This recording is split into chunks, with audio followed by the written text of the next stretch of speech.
And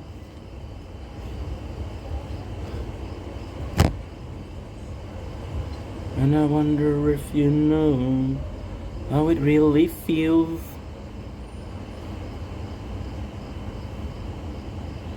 October is my fault. I want you thinking my room. I think of all the time I wash you dun dun dun dun dun dun. I wash you all of my room.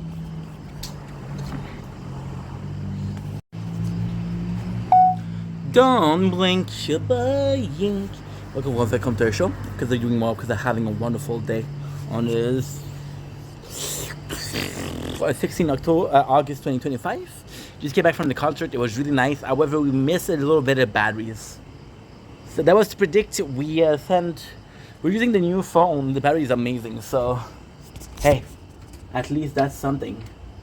Okay, we're good. We're good. Hell yeah. That really feels. So, next on the list, we're going to be making some videos. I'm not the most tired guy right now, which is a miracle. But hey, let's do some videos. Okay, so now I walk the world in my room. I miss you all the time.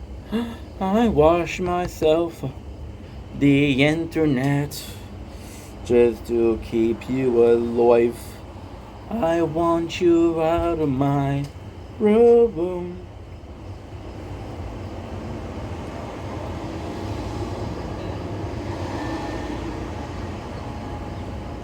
My apologies.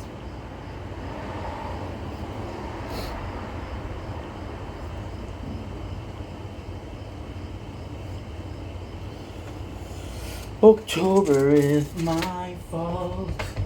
I said I was sorry. I'm not the new side, true. This side of the story. I want you out of my room. I'm sick of all of the lies. I lost myself over internet all of the time. I want you out of my room. I miss you all of the time.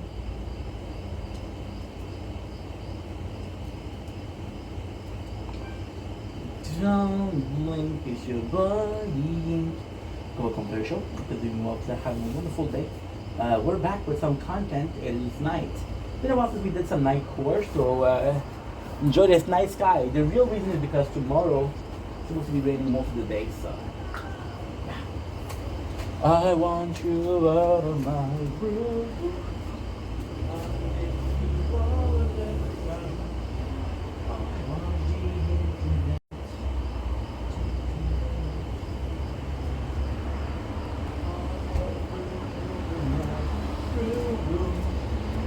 I miss you all of the time. Ooh, October is my fault. Aha, guess what? Guess what I'm gonna do? October is my fault. I want you out of my.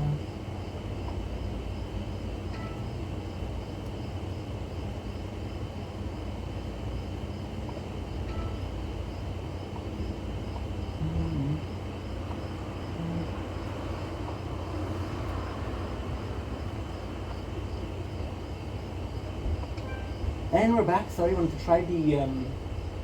I wanted to try. What should I call it? I wanted to try the night mode for the camera, the new phone camera, but it's not great. October is my fault. I say that I'm sorry. I wish that I know you inside of these stories. Sorry about the quality of the camera. I want you out of my room. I'm sick of all of your lies.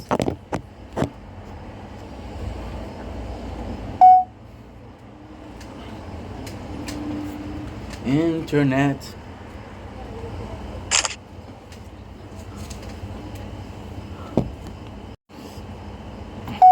Don't blink, yink. Welcome to the show. We're doing well because I'm having a wonderful day on this glorious night sky. Night sky, so it's late at night. I don't feel like going to sleep. I had a rough day. I had a rough emotional day. So I want to stay up. How do we stay up? With something called Coke. No, not that Coke. You freaking. What's wrong with you?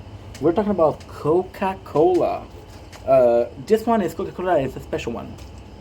So I didn't want to take diet because diet can suck my. So we went with zero sugar. We're gonna be tasting Coca-Cola zero sugar. Now, if you take away the sugar, what's left? I don't know. But hey, we're gonna be streaming. Gonna be having fun. It's gonna be a good day. We had a rough day today, like I said. So I'm looking to elevate. I'm trying to balance, and I'm trying to go to sleep with a positive mindset. Can I agree on you? Can I agree with you on that? As I say in French, na zdrowie.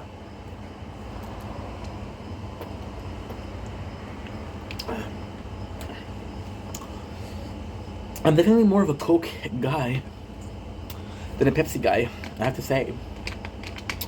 Is it delightful? It's okay. It's okay. I mean, it's nuts because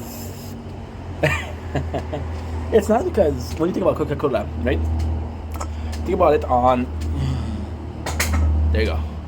Didn't land where I wanted. I wanted to be perfect in the garbage. We landed next to it. We didn't even land any close, but it's okay. But the formula for Coca-Cola is the taste of Coke, the sugar, and the gasified water. There's a taste of Coke. There's the gasified water. There's no sugar. So on the surface, it really looks similar to a normal Coca-Cola, right? Coca-Cola. Behind the scene, below the scene, whatever you want to call it, there's much more to it. There's much more than just an average drink. You know, it's how can we change this formula? And if we do change it, is it, for example, right? For example, a Monster. What it did was that was really good was they start changing things left and right. They really start to change things, and because they changed things so much, people didn't mind that they did some new recipe.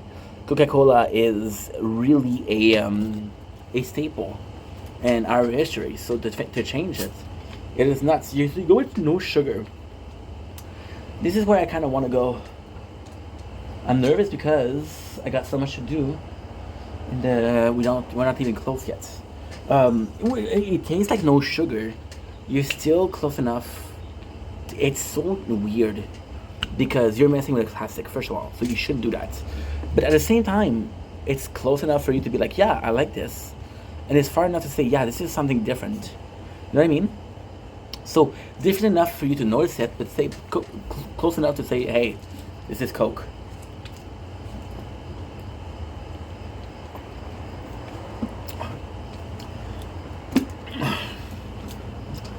I'm going to be honest and say, there's a couple seconds or milliseconds in the beginning where something is missing. And then there's a couple milliseconds at the end where you feel like something is missing. Both of these together are weird because you're like, what am I drinking? But because most of the experience is similar, you're like, okay, yeah, I'm drinking Coca-Cola. See, there's this famous test, right? You want to see if somebody drinks sodas or drinks soft drinks? Put 2 red cup, put Pepsi and Coca-Cola, and ask them which is which.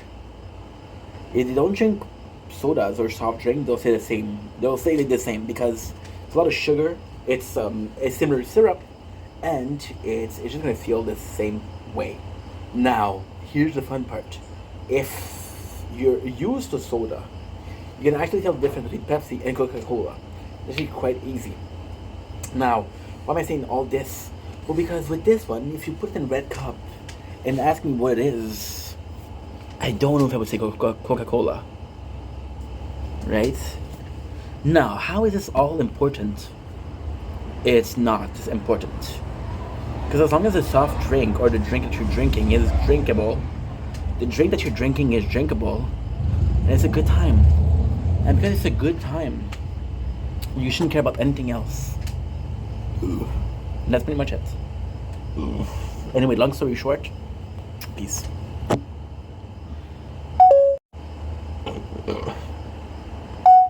Don't blink, it's your boy Yink.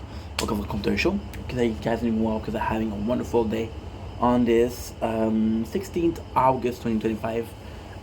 It sucks. I feel like listening to Julia Wolf in my room. Listen to the whole day. However, I don't know.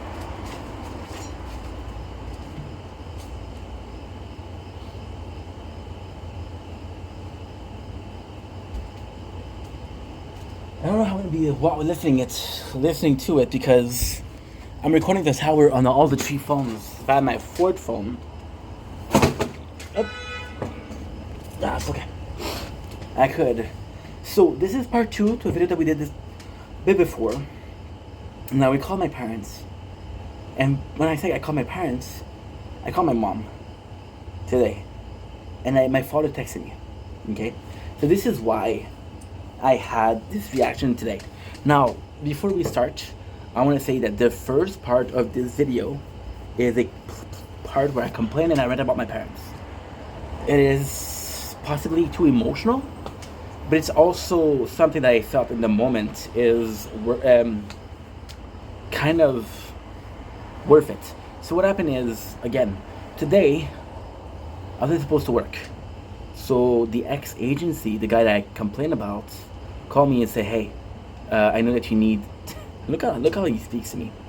And again, you guys are gonna say, dude, you're over exaggerating. I'm not, okay? It's a question of principle, it's a question of values, it's a question of how you do life. You say, hey, a guy canceled on me today. I know that you need money. Do you wanna work? Why not just ask, are you free today? I need somebody to work. You have to say, I know that you need money. This position of leverage, this position of, you know what? I'm doing you a favor. No, bro. I'm doing you a favor because the guy canceled. So you that like money so much, like I said in the first part, are going to be missing some money. Why? Because the guy you're going to get a percentage of the salary is not going to come in. No salary, no percentage. No percentage, no money in your pocket. No money in your pocket, you're losing money. People like that, time is money. Money will come and go, time won't. Understand? So, I agree because I do need money. I'm not desperate, but I'm broke. Like, I'm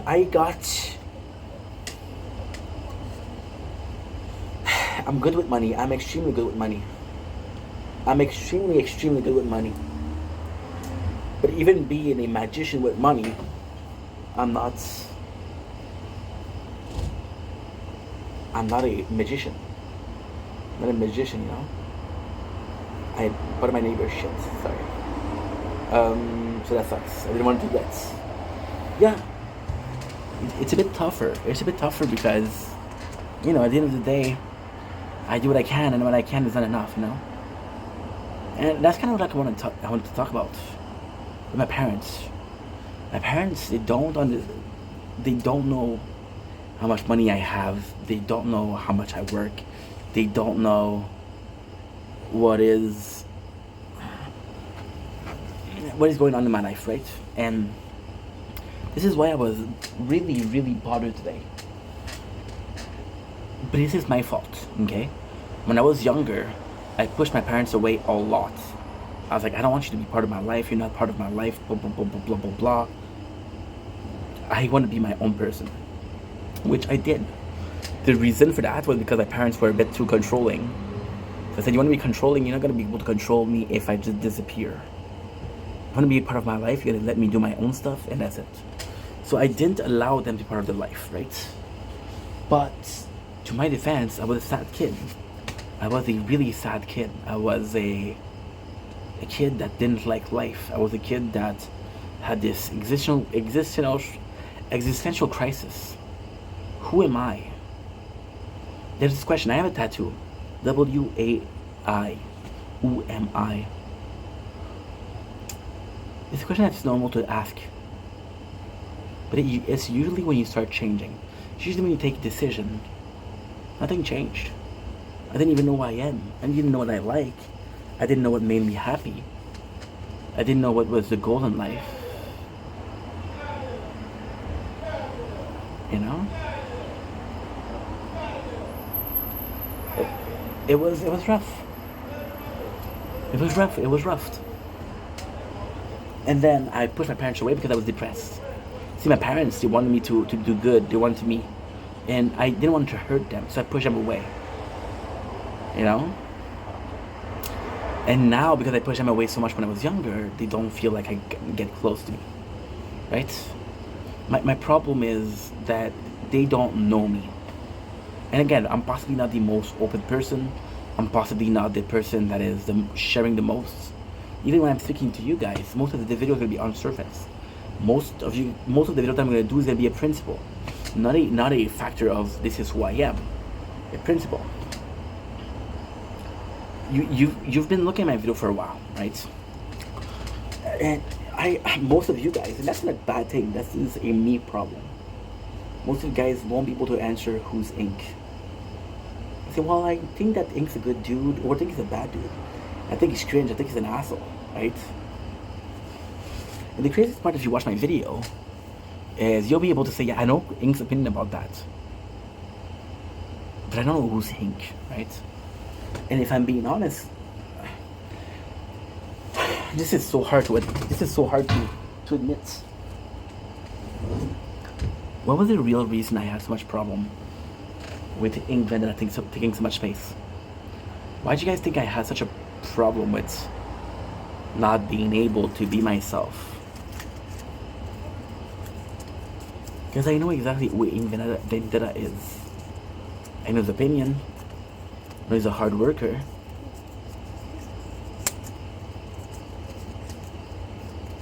You know? That's pretty much it. Then it was a guy that tries to do good. Trying to be a positive influence. I know that he's a guy that's trying to fix what he's done. The guy that's trying to fix mistakes that he made in the past. To make amends with certain people. Or the guy that seeks forgiveness from other people. You know?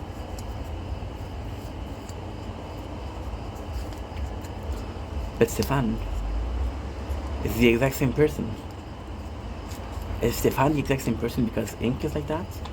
Or is Ink is like that because Stefan is the exact same person? And the answer is just like this. I just did a review on Coca-Cola with no sugar. I was talking about how different it is, and people don't want to be different. Coca-Cola is a staple.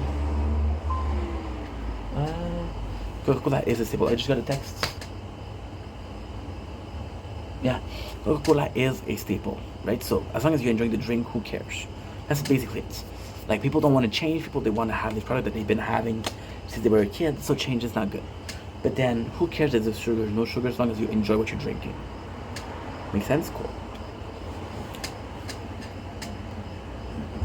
And this is the exact same answer here. This is the exact same concept.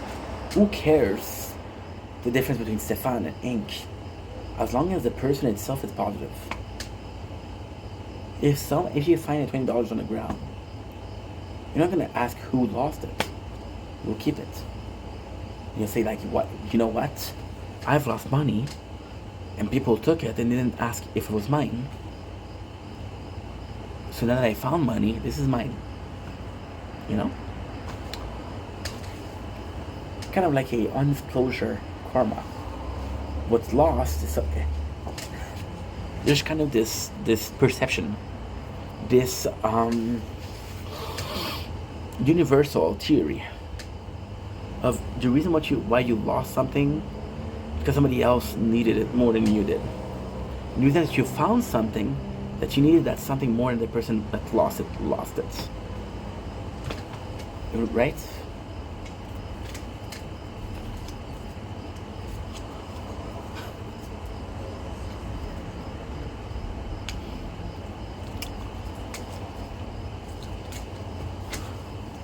Yeah. Try to be this person. This is a good person, right? Positive person. Try to give a positive change and do whatever needs to be done to be leading the place a more positive thing that it is. And I love my parents. I do love them. But it's a different thing. The reason why I was so upset today. The reason I was so upset today.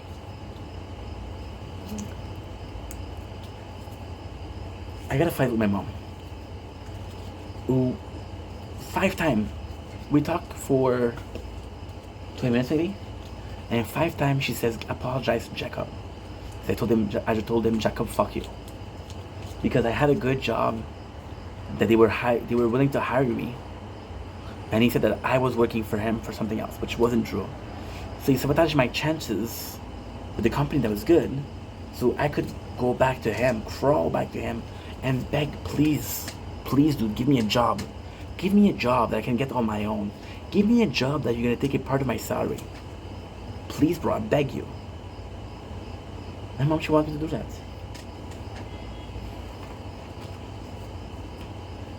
I have pride, which is a bad thing, I guess, because that pride will not allow me to beg. But at the same time, even if I didn't have pride, the way this person is goes against my value of what a person should do.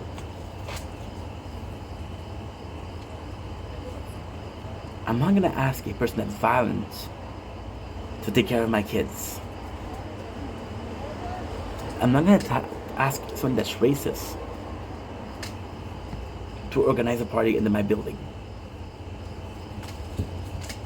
And I'm not gonna ask a person to be my boss when they don't care about me. Call me insane.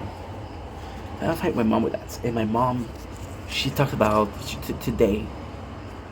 She talked about some people at my age, they're married, they have kids. That's cool. How many people get divorced? So they were married, they had a good time, and then the divorce, and they went through divorce. In the divorce, it's never 50-50. There's always the person that initiated the divorce. And now these people are miserable. And they're my age. But they got married, so that means something. They have kids. How many people have kids by accident? How many people are shitty parents because they weren't ready?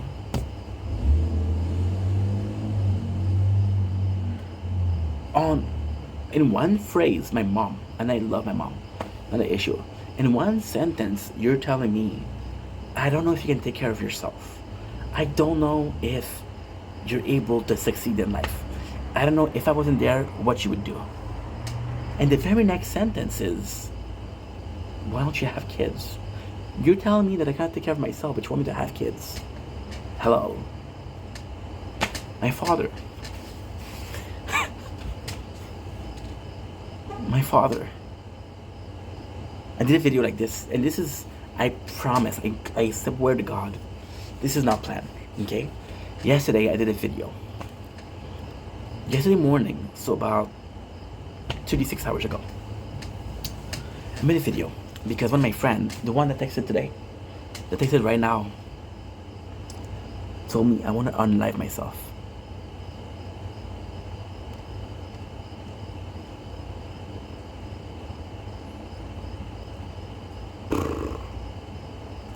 So I did a video called Hardship.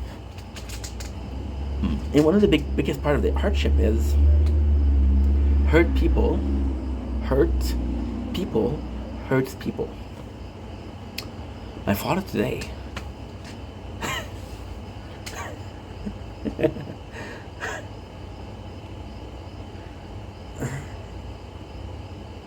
this is why I go crazy. You don't understand why I'm unstable.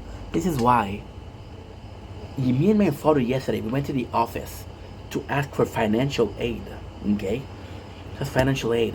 In the car, my father says, "Are you going to be on welfare your whole life?" I said, "No, Dad." I said, "This is if I don't find a job. Worst case, I get it 1 month. I find a job. Worst case, I don't get it." So what are your plans? I said, "Well, right now, most data that I have are shitty because I don't have education. I don't have schooling. There's literally people with university degrees that give out CVs. The place I apply to because there's a crisis of work. If I had a diploma in something that is interesting to me, I would have a better chance of finding this place, finding a job here." Now, do you find that they have a university diploma? Let's be honest here. Let's be honest. Do it make them better employees? No, of course not. But it gives the boss more reason to give them a shot. And all I need is a shot. See, that's the thing. I never been good at an interview.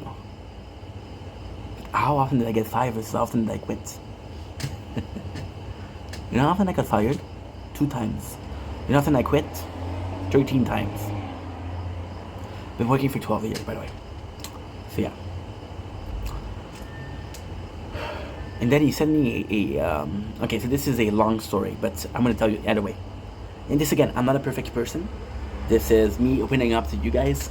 This is me being vulnerable. Please understand this, okay? This is hard for me to say. I was 22.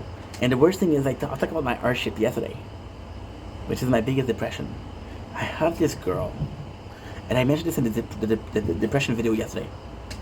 I mentioned this word for word, so this is not something I making it up. I have this girl that I think is the love of my life. I dated her for 3 months, and I said, "Yo, she's gonna be the mom of my kids. I want to marry that girl." That girl, she's a real crowd pleaser. And she break up. I tried to get her back for 1 month. I was 22, she was 18. I think she was 19. I know I missed one of her birthday. And she was a rabbit. She likes to fuck. I love to fuck.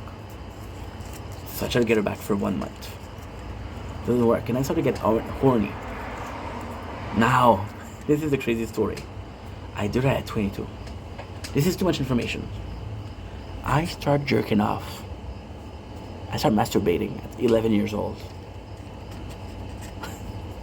With Showcase.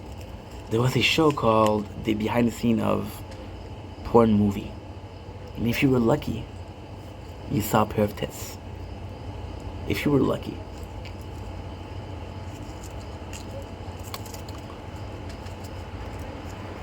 I had my first kiss at 20. Lost my virginity at 12. And it wasn't great. It was a girl. She was a virgin hunter.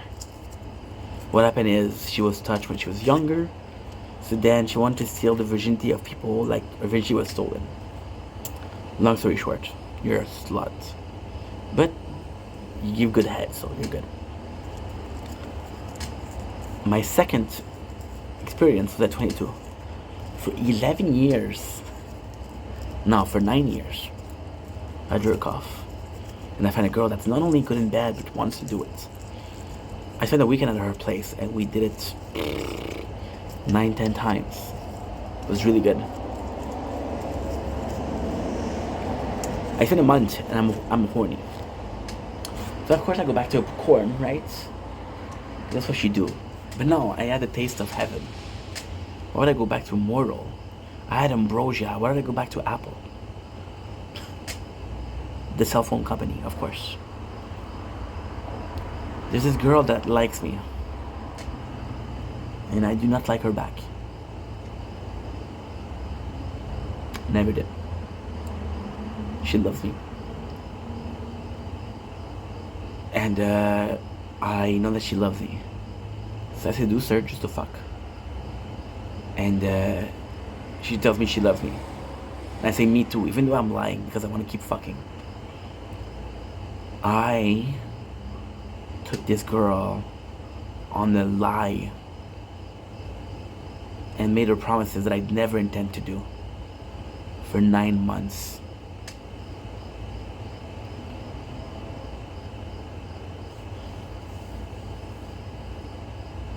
And then I got healed by depression.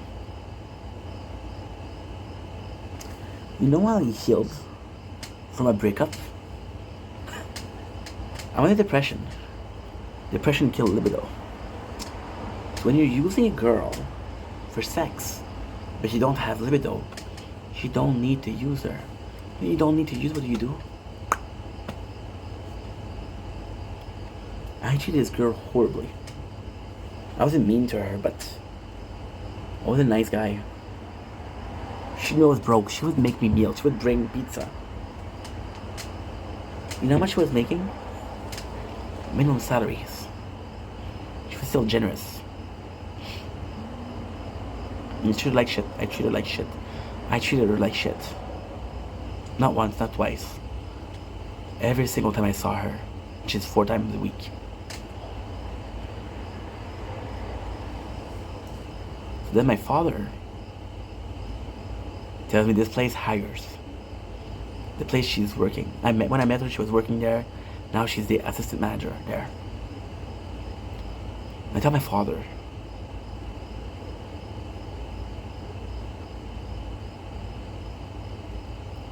I can't work there. And he says, why? So I told him, there's this girl that I treated like shit there.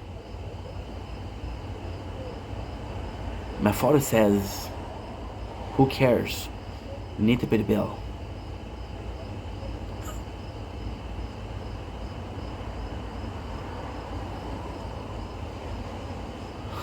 And he's right, I do need to pay the bills. But these two, my mom and my dad, hi dad, hi mom, how are you? They don't know how much I have. They don't know how much I have.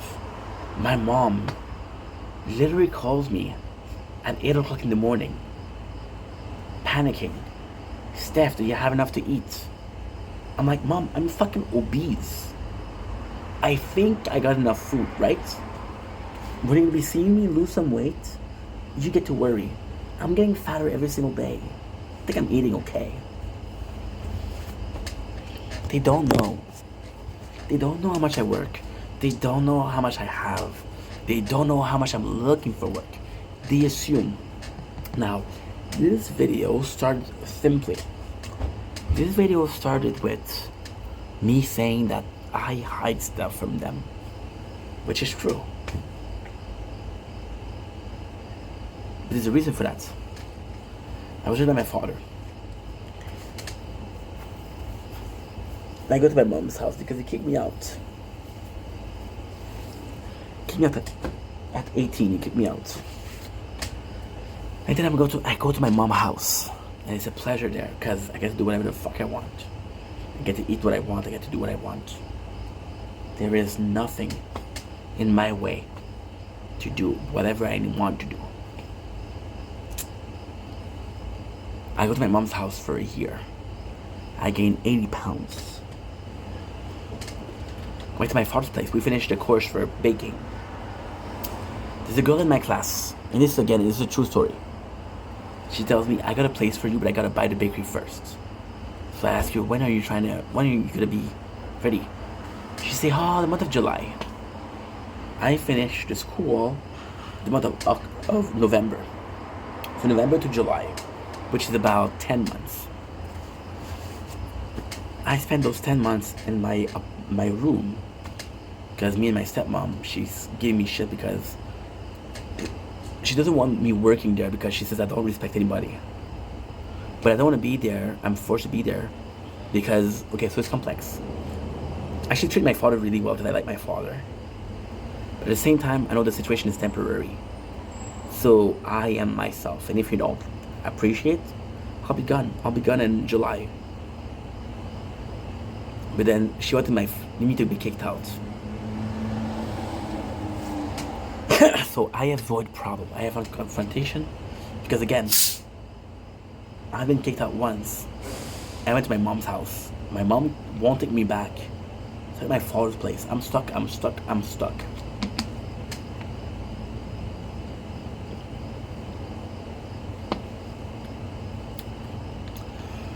Long story short, I spent 8 months in my room. I don't remember how much. Yeah, I spent 10 months right in my room. I have 3 things. I got my cell phone to watch YouTube and to do emulator game. I have free weights, 20 pounds that I still have today.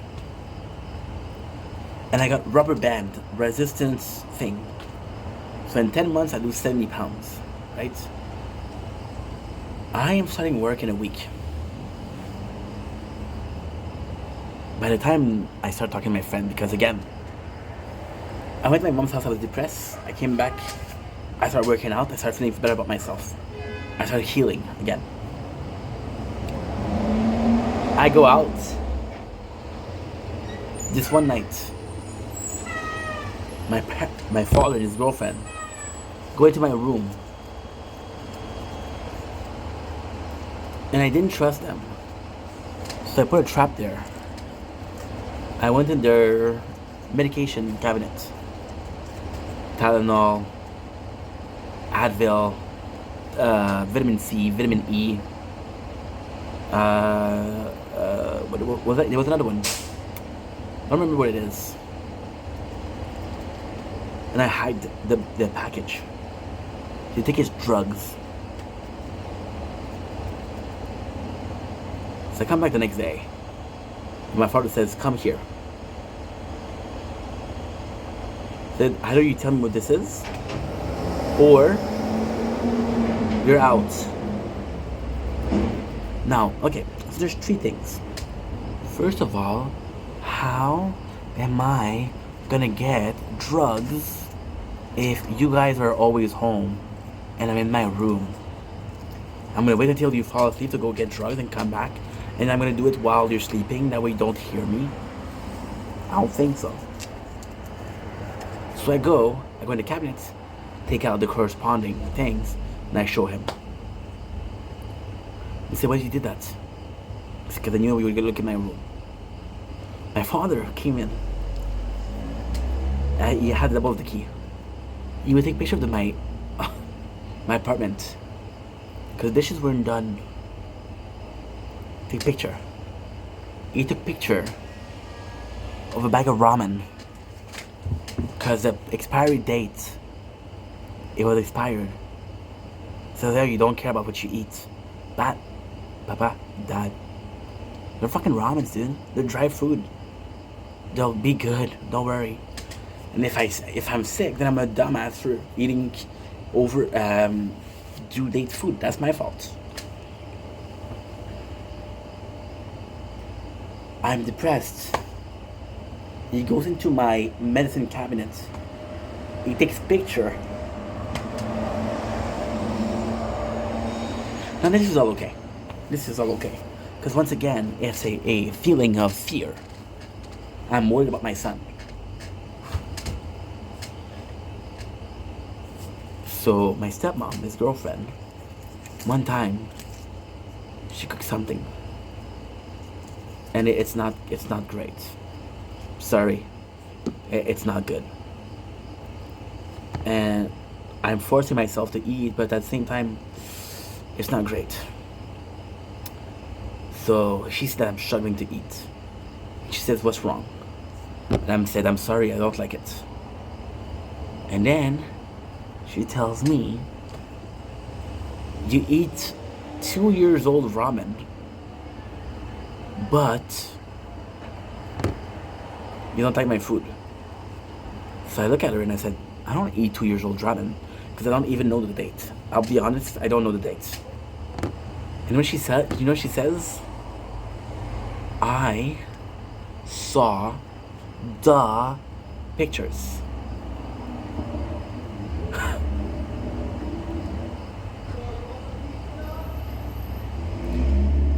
So am I supposed to trust you guys? How am I supposed to trust you guys?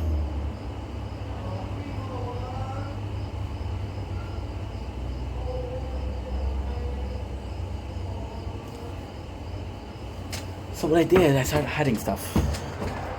Now, was the right answer to hide stuff? No, the right answer is to go and to see them and say, hey, when you do this, it's bothering me. It's not nice. It's not okay to do this. And if they choose to continue, that's their fault. If they don't choose to continue, like, okay, well, thank you for respecting my wishes, right? So am I so mad today? Why was I so mad?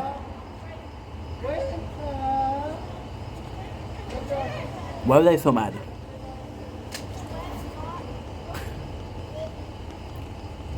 Because I'm not hiding stuff from you guys. They both know my name on social media. If they're curious, they just have to see. They just have to go there and say, hey, did my son did nothing today? Wait a second, he posted 10 videos today. Wait a second, in this video, you see him giving out CVs. Wait, in this video, he's meeting a government official to train him on how to get a job.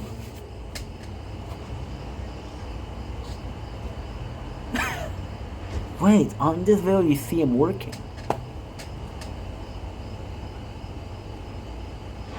You're lazy and you're assuming the worst because you don't trust me.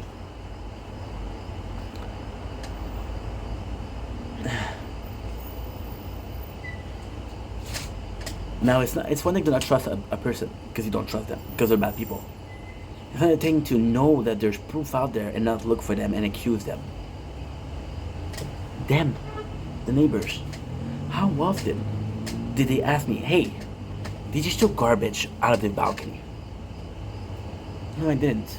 Did you ask them? Did you ask them? Did you ask the one below? No. Only me.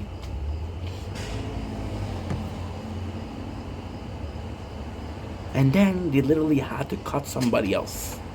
Do it. To say, oh yeah, it's not him. Did they apologize? No. Did they say, hey, I was wrong? No. Fuck me, right? Fuck me. And this is what's bothering me. This is what's bothering me. In a world where there's no difference in between if I'm nice or wrong, if I'm guilty in both cases. A less honest person, a more fucked up person, would see people treating him as lazy and be lazy. Well, they think I'm guilty, so might as well be guilty. Think I'm gonna steal, so might as well steal. Then I get you guys, and you guys are like, yo, you're a role model. I'm like, thanks. Thanks. And most of the way people talk to me, most of the comments I get, most of the things people that I talk to, they're positive. So I'm doing something right somewhere.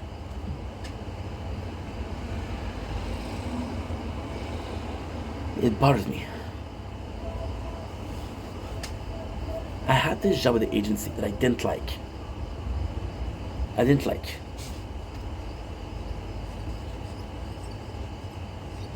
I'm with my mom, and I'm telling her about the company that I was working for, which was Sobeys. The food company I was working for was Sobeys. And I'm telling her, Mom, I'm working for Sobeys, and she's so happy. And she's like, oh my God, Steph, this is such a good job, and this is such a such a chance for you in the future, right? Then a week later, she's like, hey, how's Sobeys? I say, I don't know, Mom. Somebody's stealing. And the first thing that she says, are you stealing? Hello? No, I'm not stealing.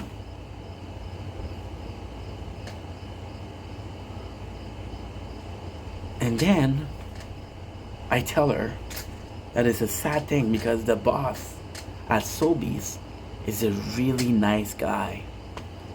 And I'm telling that my agency rep not a good person. So my mom knows that I think the boss is a nice guy, and the HC rep is a bad person. Doesn't matter what you think. You don't know them. I work with them. I know.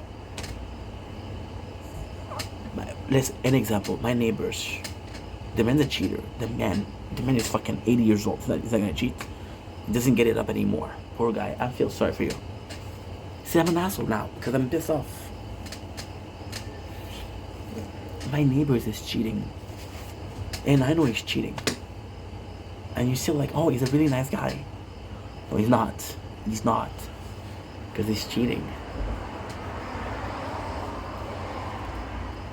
And then the boss of Sobeys, it comes to me because we have a report. I'm a nice guy. I spend time with people in the company. I talk to the employees. They talk to me. Now, there's a bit of racism in there because I'm the only French Canadian. So they're talking to me. So yeah, there's a bit of racism there. And I'm talking to them. And the boss, he tells me, hey, Steph, is there people stealing? And I don't want to snitch. Which is not true because I snitched to Jacob. I didn't know what to do, so I told the guy that was in charge of the agency.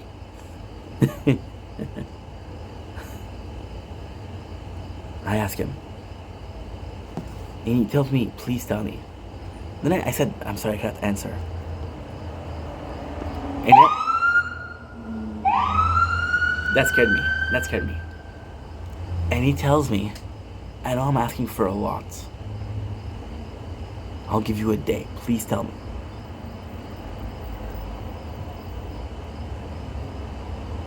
I told Jacob, the agency worker that I don't like.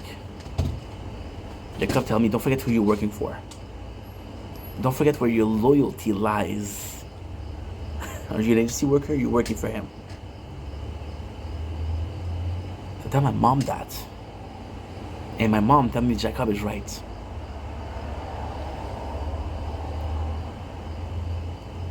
No, that's her opinion. I understand that. I understand that. But I'm going to go back with the example with the neighbors. The neighbors are really nice to my girlfriend. Really nice. They're almost maternal to them, to my girlfriend. I'm not going to tell my girlfriend that the guy is a cheater, because it's going to hurt her feeling.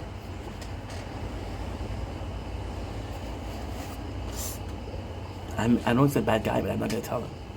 I was like, no, the bad guy, the guy that she'd complain about, he's right.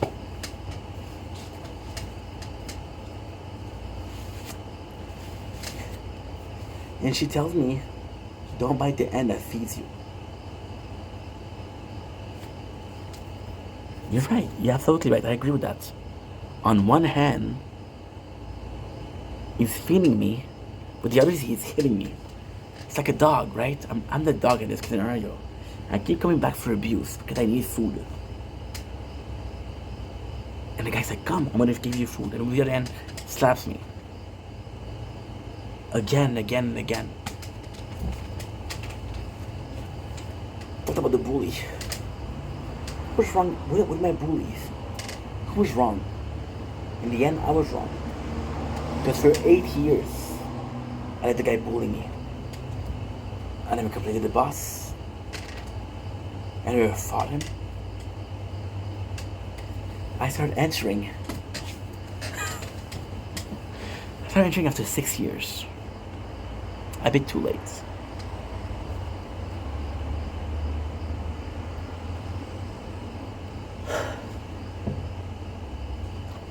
It breaks my heart.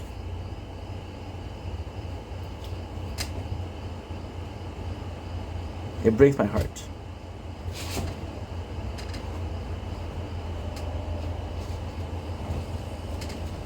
It breaks my heart because it's so weird, so fake. They both think I'm lazy. I'm literally giving you the proof. You don't have to trust me. You don't trust me, that's fine. That's okay. Watch the videos. Count the videos that I uploaded today. Count them. You don't even have to click on the video, they'll tell you the time. Wow, Ink, I don't know what he did today, but he worked for 4 hours. If you go and invented a gaming, oh my god, you streamed for 7 hours. You're telling me my son worked for 11 hours, and I still call him lazy.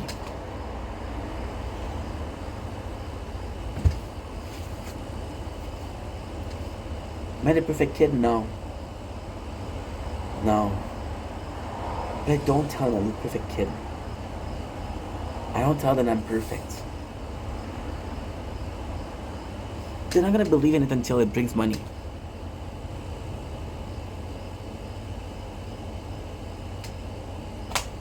Because money shouldn't be the reason why you're doing something.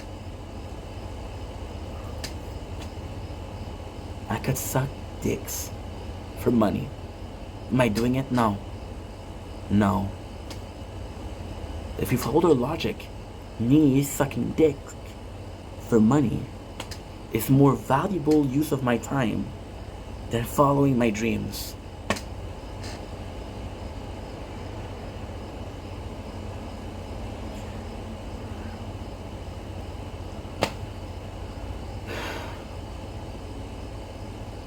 That's why I'm pissed.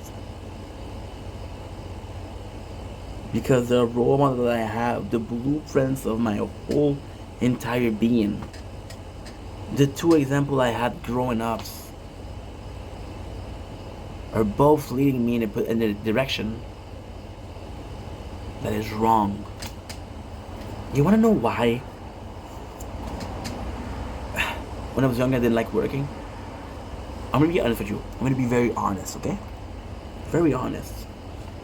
The last job that I had was 8 years, okay?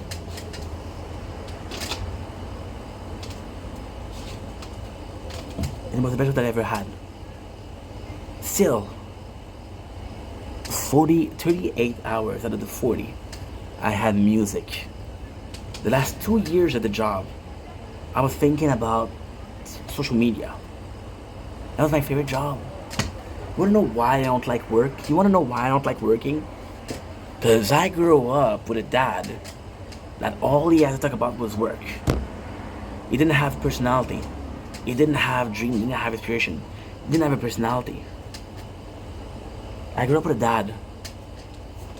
All he wanted to do was work. He was living to work. I grew up with a mom that would complain about her coworker. I grew up with a mom that would complain about how hard life was, how hard she was working. But then when they were offering overtime and she was tired, she was the first to say yes. Because she was afraid of missing money. I grew up with two people that had a very toxic relationship with work.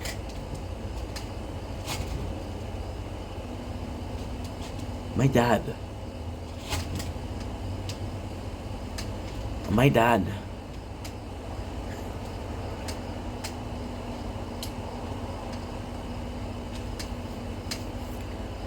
The second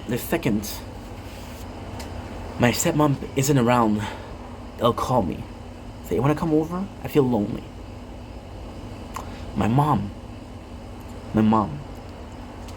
who is 67, doesn't have to work.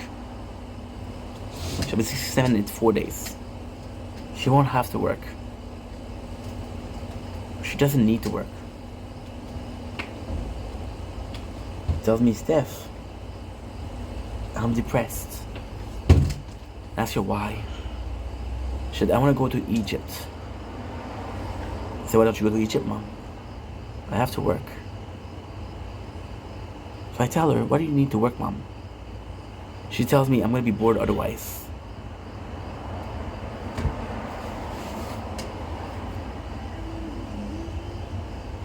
And I can't help. I'm forced to see myself as this. And I know myself. I know how passionate I get. I know how love I get. I hyper focus on things. I'm hyperactive. I'm either gonna be the guy that hates his life because he doesn't like the job that he has, and has chains, a ball and chain, because he needs to pay the bill. I'm gonna be the guy who does not have a life.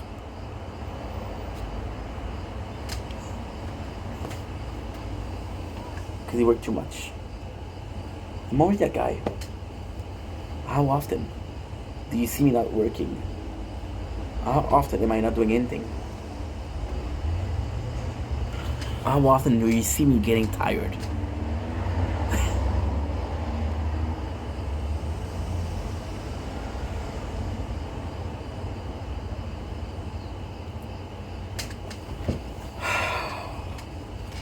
It would be different if it wasn't for content.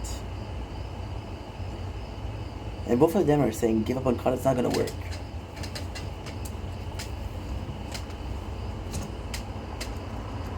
But for the content, it's complex. Do you know why it's complex? I like giving you guys scenarios. I love giving you guys scenarios. Again, you got two people.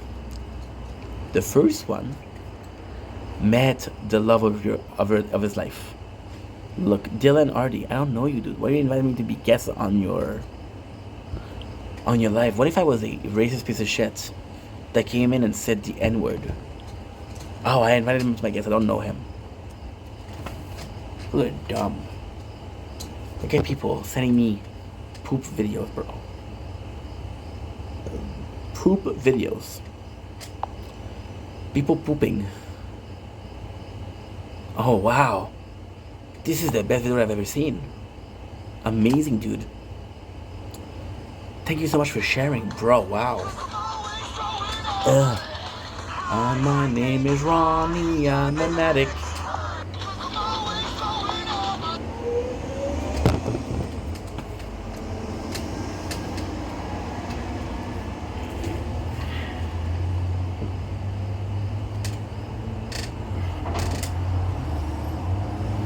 I feel like today is a lot of frustration.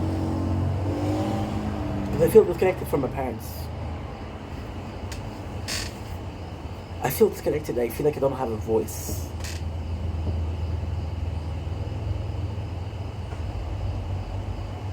I have to lie to my mom to tell her I don't see my father. Because otherwise she'll say like, hey, don't you want to...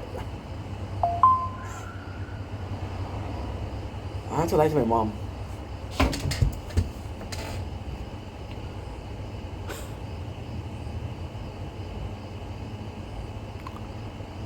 I have to lie to my mom and say, I'm not seeing my father. Otherwise, she said, I wish you were seeing me more often. So I feel bad about that. My father's inviting me. And he says, want to come over? And I tell him, no. I can't tell him. Can't tell him.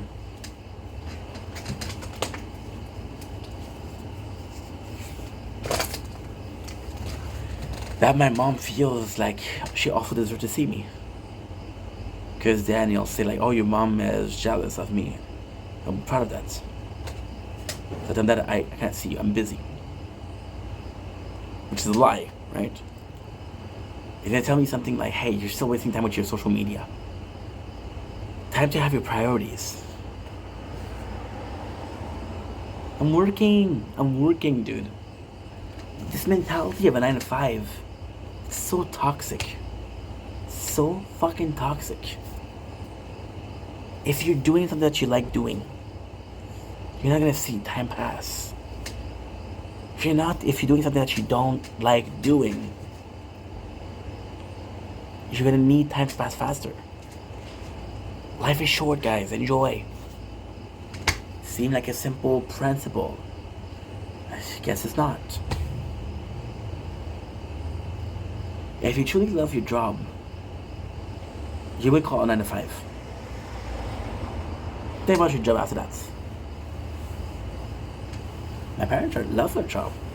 My mom, she loved it so much that she complains when she's finishing work, she complains. My father loved his job so much, I will tell you a story that happened 20 years ago at work. And surprise, You heard that story 10, 20 times.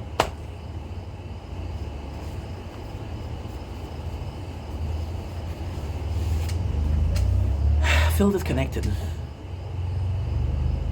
I feel like I have to be somebody else to please my parents. I feel like I have to be another person to make them happy.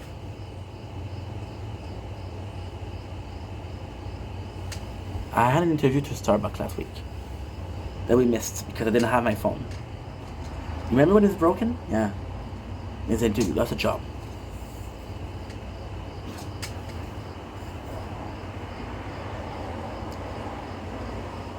But I'm so happy I call my father. He tells me, I don't know if you're going to be able to do it. But he's a pussy, so he doesn't tell me why. He changes the subject. And I push him and I push and I push him until I see that he's uncomfortable and I feel bad. I pushed him too much. I feel bad, so I don't push him enough. I don't push him anymore. I call my mom. My mom was a lot more honest. A lot more direct. She tells me, Steph, this is not for you. You're gonna have a lot of order. You're gonna get stressed. This is not for you. So I'm here telling you that I have this job opportunity. And it's an amazing job opportunity. And you're telling me that it's not for me. And then on the same sentence you say, hey, you need to work. Just not this job. What am I supposed to do, Mom? What am I supposed to do? Tell me. Please tell me.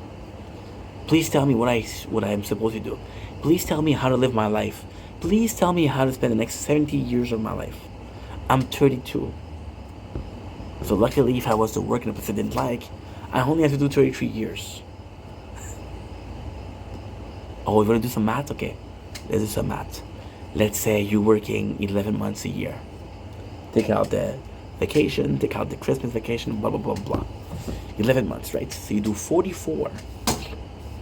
Because 11 times 4, right? And then you do 44 times 40. But you're not great at math, right? So what you do is you do 40 times 4. 160. 40 times... No, wait. Yeah, 40 times 44. 4 times 6. No, I'm so sorry. 44, yeah. Times 40. Okay. 40. 40 times 40. 4 times 40 is how much?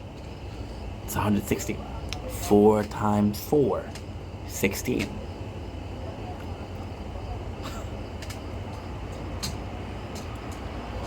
$156 hours per year. No. 1,560 per year because it's 40, it's not 4. So you had a 0 at the end. Let's say 16,000 hours. You did 16,000 hours times 30, which is about 48. 480,000 hours. These are that you don't like. And you see that. And your goal, yeah, but I got bills to pay, right? 480,000 hours. And normally you start working at 18. Then another 14 years of that.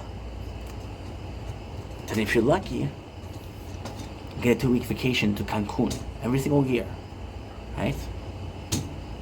If you're lucky, you'll have kids.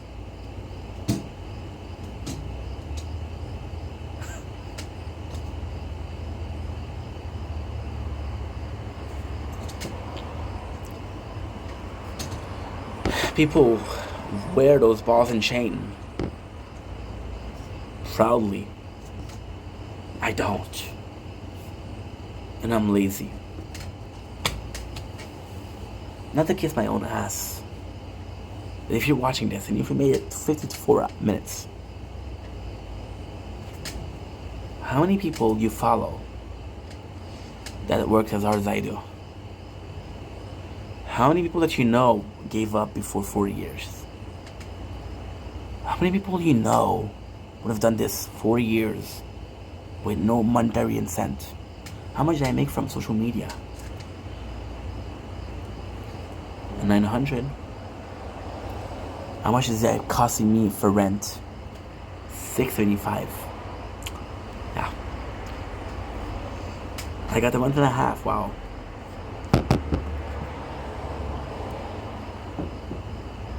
When do you hear me complain about working hard? When do you hear me complain about follow, subscribe, share? Never.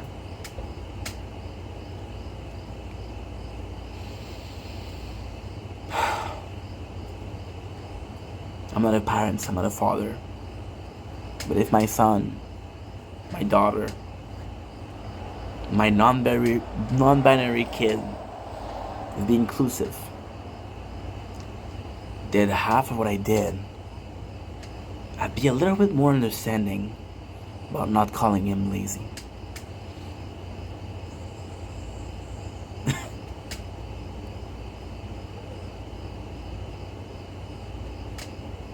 My job, my mom sent me a job application today for Starbucks, which is a great thing. It's a great thing because last week she told me, this is not a job for you, Steph. It's too stressful. I said, yeah, mom, but it's a job that I would like. So this is showing that she's open-minded. She changed her mind. My son want to work at Starbucks. He's going to work at Starbucks. I'm proud of him. Thank you, mom. She sent me a job application. I said, mom, the place is not open. And she told me, so what?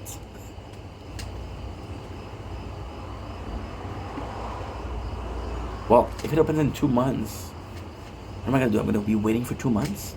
I'm going to find a job. I'm going to find a job.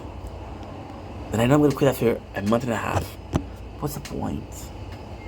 What's the point of losing your time? Paying the bill. Does that make any sense to you? It doesn't. It doesn't.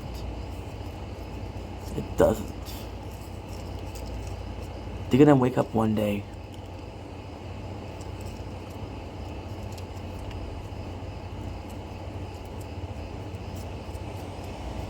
and say, and they probably already did,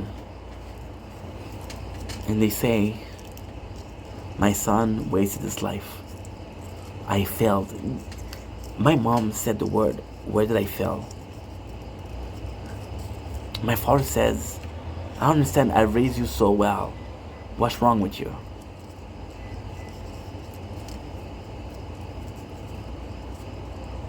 Don't even know the half of my life. Just because I'm not following your footstep, it's not good enough. Your path, your ways are the only way that I have a future. The only way that I have a chance at something called life. Should be married, should be having kids. Doesn't matter if I don't like my wife, should be married.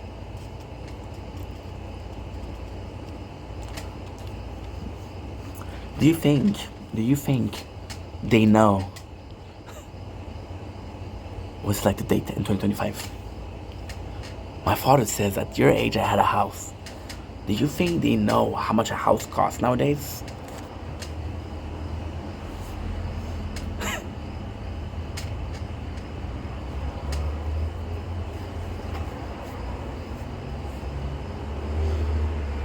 Father yesterday that says, I don't know why you don't have a job.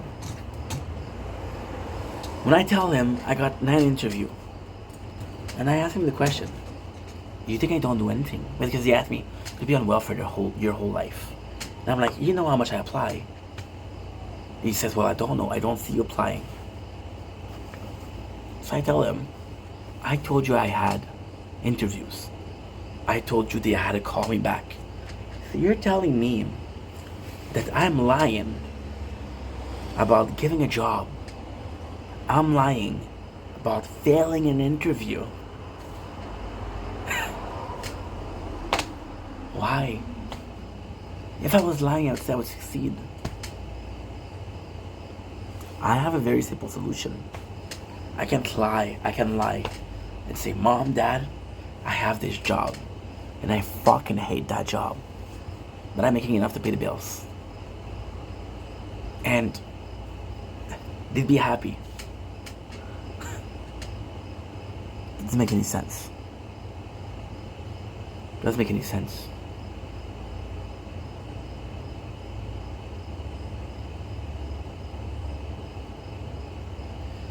Maybe I'm the hot dog, maybe I'm the black sheep, maybe I'm the one who's wrong. Wait and see.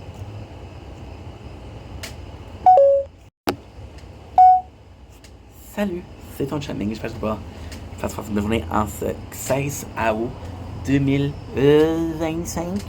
Aujourd'hui, on parle des festivals La Chine, des célébrités qui sont venues à La Chine. J'ai dit à La Chine, probablement. Pourquoi on fait la vidéo? Ok. J'habite à la Chine, je suis un créateur de contenu. À cause que je crée du contenu, je suis très curieux de ce qui se passe dans ma ville. C'est proche, c'est accessible, c'est gratuit. Puis c'est le fun. Je suis fier de ma ville, je suis fier de ma patrie. Je suis né ici, j'ai grandi ici à la Chine. Je vais sûrement mourir très futurement, en espérant, à la Chine. Puis je voulais faire une vidéo. J'ai déjà dit merci. La dernière fois que je fais la vidéo, j'ai entendu quelqu'un à soir. Il m'a fait Dan Bigra ce soir. Pour les festivals de la Chine. Quelqu'un dans la foule, qui encore une fois, je suis de mauvaise humeur aujourd'hui parce que je me plaignais avec mes parents. Je suis très mauvaise humeur.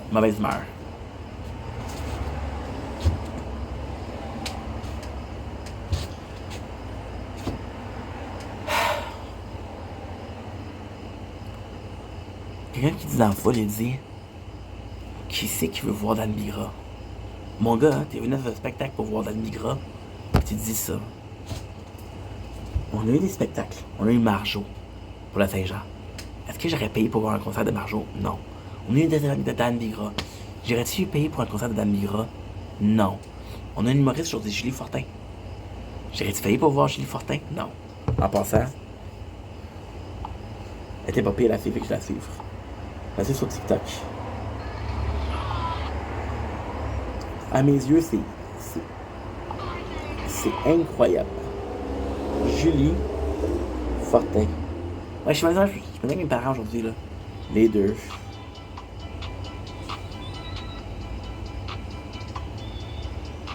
Attends, 360 abonnés. C'est dur de faire ça sur YouTube.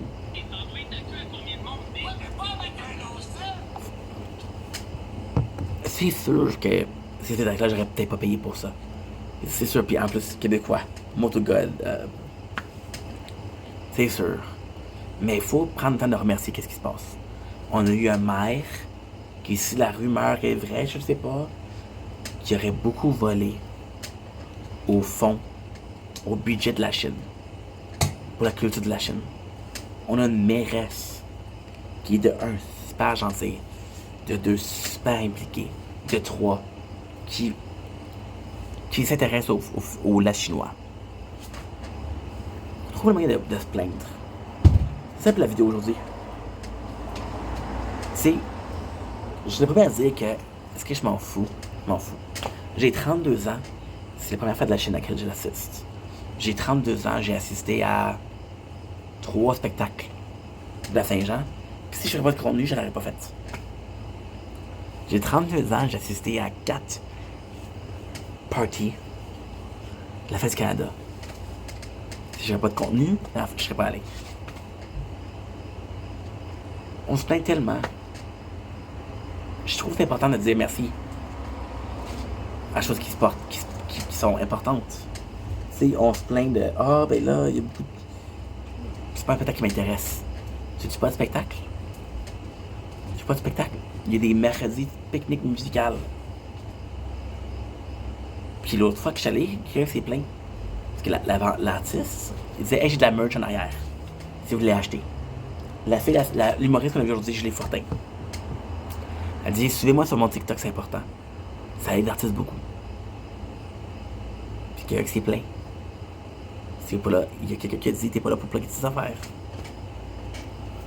Tu comprends? Je trouve ça tellement dommage, en tant que peuple, qu'on se... on se plaigne comme ça. Puis je sais pas si c'est comme ça partout. Je sais pas si c'est comme ça partout. Oui, c'est des spectacles qui m'intéressaient pas tant que ça. Oui, c'est des spectacles que si je filmerais pas, je serais pas allé. Tu comprends? On n'a pas eu le feu d'artifice cette petite année. C'est dommage. Mais en même temps, on a eu un spectacle de Marjo. Puis Marjo, c'est donné. Est-ce que je suis un fan de Marjo? Non. Je suis pas de dire que c'est mon spectacle? Oui. Il faut, en tant que peuple, il faut, en tant que société, être content de ce qui se passe, des activités. On paye les taxes. Je veux dire un secret. Marjo, là, dans le Migra ce soir, le spectacle, que tu viennes ou que tu viennes pas, il faut quand même venir. Que tu viennes pas, hein, on a quand même pris des taxes municipales pour payer le spectacle. Tu payes pour le spectacle et tu t'en profites pas. Tu fais pas le spectacle et tu te plains. Maintenant, est-ce que je dis que tu devrais te forcer à voir un spectacle qui t'intéresse pas? Non, je dis pas ça. Je dis pas ça. Mais peut-être pas qu'on fait rien quand qu'est-ce qu'on fait quelque chose, ça t'intéresse pas. La Chine, c'est une belle ville. Puis j'apprends à découvrir. C'est une très belle ville. Je suis très choyé d'avoir Paris comme ça. Montréal, c'est une belle ville. L'île de Montréal, c'est une place qui est bon à vivre. Tu comprends? Je trouve ça tellement dommage. Les vues que je vais faire maintenant, c'est un merci. Merci d'organiser quelque chose. Merci de faire l'effort pour les concitoyens. Ceux que ça intéresse, ceux que ça intéresse pas. Puis je veux dire quelque chose qui est vraiment triste. C'est mon opinion par rapport à tout ça. Ce soir, le concert de Madame Migra, dans la foule, il y a plus d'immigrants que Québécois. Plus d'immigrants que Québécois. Puis je trouve ça dommage. Marjo, plus d'immigrants que Québécois. Puis je trouve ça dommage. Ces gens-là, c'est des piliers de la culture québécoise. C'est des gens qui nous ont appris quelque chose. Qui se sont levés pour avoir une culture musicale au Québec. Je l'adore, Carl Tremblay, je l'adore. J'aime trop les Cowboys fringants. J'aime trop d'accord. J'aime Simple Plan aussi, j'aime Marie-Mé. Il y a plus que ça au Québec. Il y a plus que ça. Je donne la chance aux gens. Une humoriste qui fait des spectacles. J'ai 370 abonnés sur TikTok. Guys. Mon Dieu. Je peux pas croire que je vais faire ça. Je peux pas croire que je peux faire ça. Ok. J'ai pas le choix. Je m'excuse. Encore une fois, vous allez me détester, mais j'ai pas le choix. La première fille, celle qui me fait le spectacle aujourd'hui. 370 abonnés. Maintenant, moi.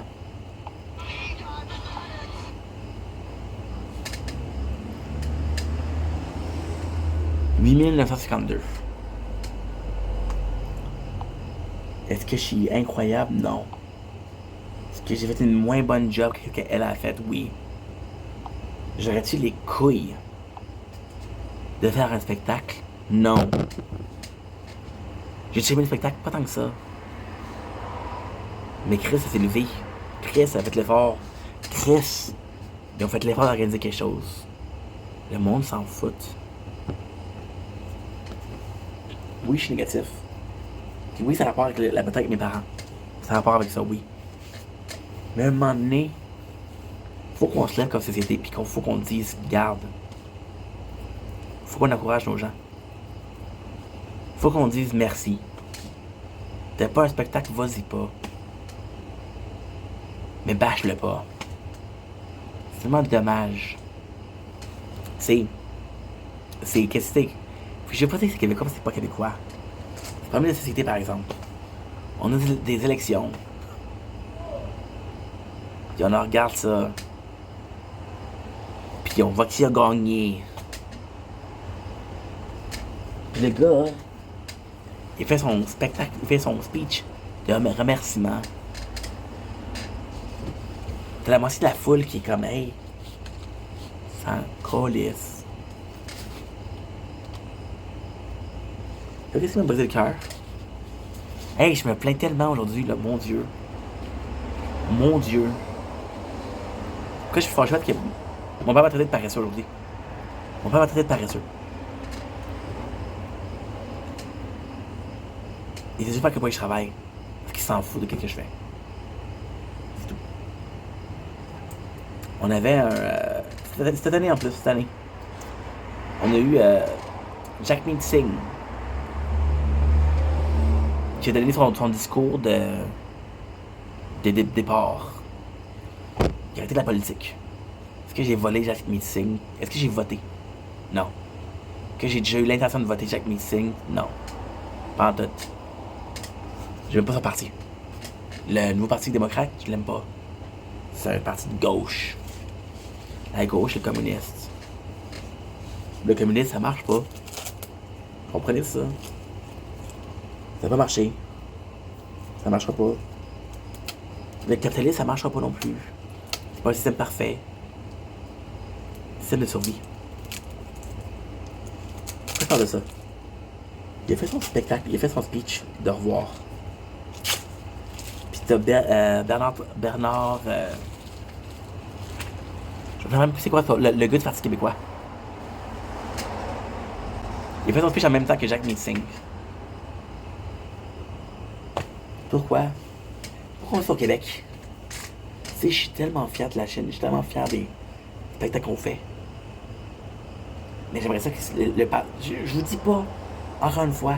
Puis ça, c'est un message d'intérêt que je fais là. Ça, c'est mon opinion. Tu peux être pas d'accord avec moi, je m'en fous. C'est mon opinion. Il est 1h30 du matin, un samedi soir. J'ai une coupelle de verre de vin en moi. Peut-être que demain, j'aurai pas le même discours, mais présentement, je fais ça dommage. À quel point on s'en fout. À quel point on s'en fout. Antoine Bertrand. Il était fou à Saint-Jean. Puis le monde dit, oh mon Dieu, ton speech était tellement bon. Il était tellement bon.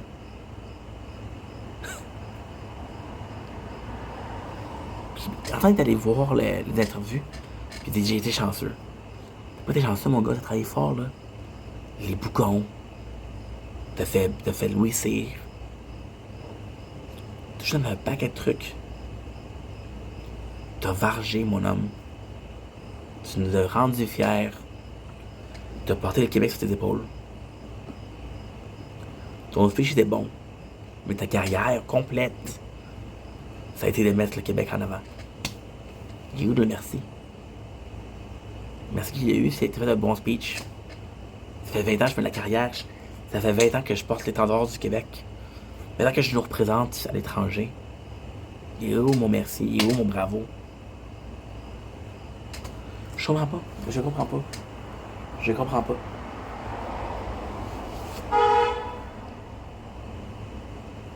En tout cas, je me plains beaucoup, mais...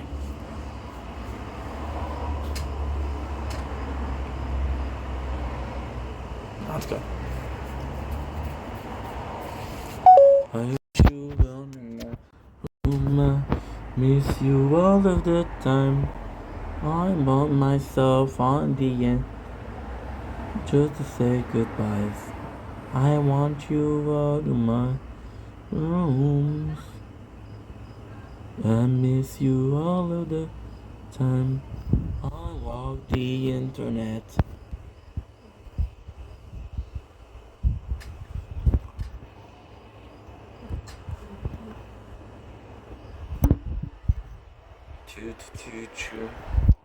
I want you out of my room.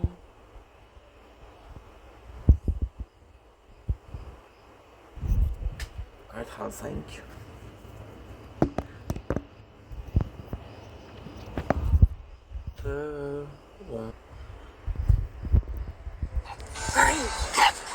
There's no stopping. You're so cute. The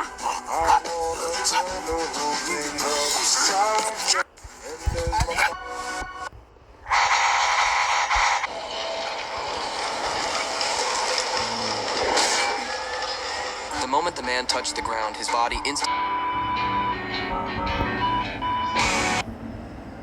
Mike said this.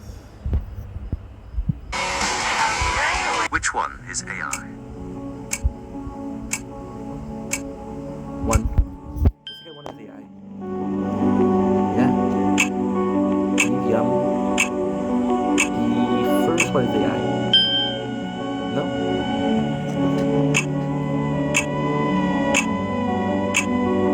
The second one is AI. Second one.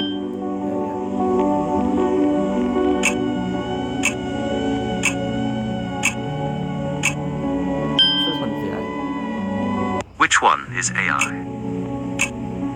It looks like a good sausage though. I don't give a fuck about the next bitch. She. I mean, everybody don't like. My terrific husband married his. I can't stand when, like, it's mainly dudes that do this. I've never actually. I walked you out of my room. I miss you all of the time. I stalk myself on the internet just to hear your goodbyes.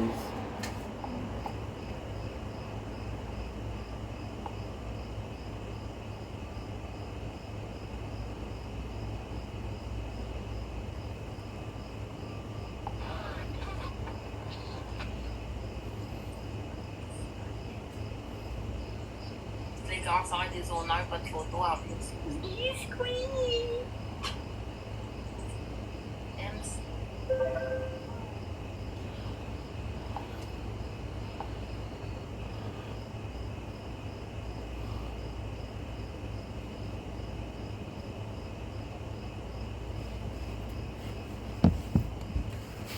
I'm watching out of my room. I miss you all of the time. I walk the internet.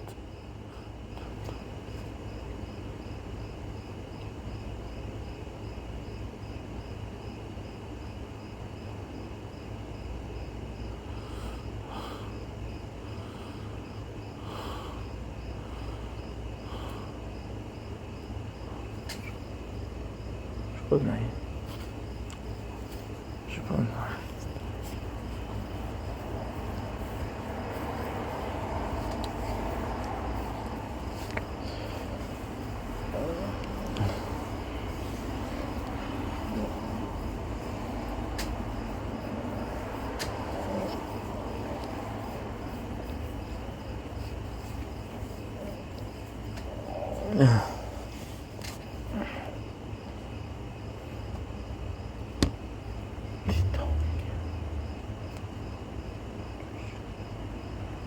Life. That's the thing.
I've seen a woman do this.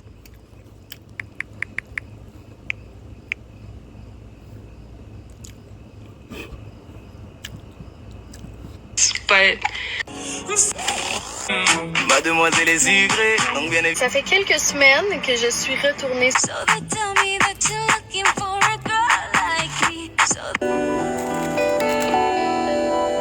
Enfin, un vœu. Back to the future.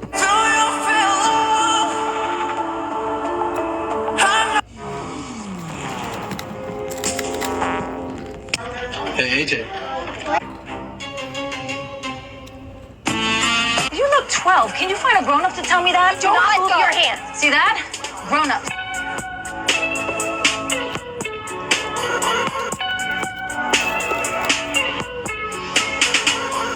Oh, man! 3 viewers! Pourquoi? C'est ma mère et le bot dog. C'est à cause que je sens pas bon, man? Oh. Axe Aqua Bermago. Axe Aqua Bermago.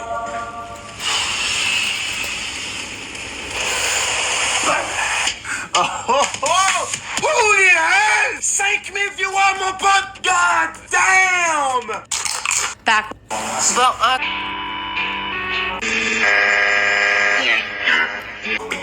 I'm tired of being careful, gentle. There you are. Ça va, ouais. Regardez mon live, ouais.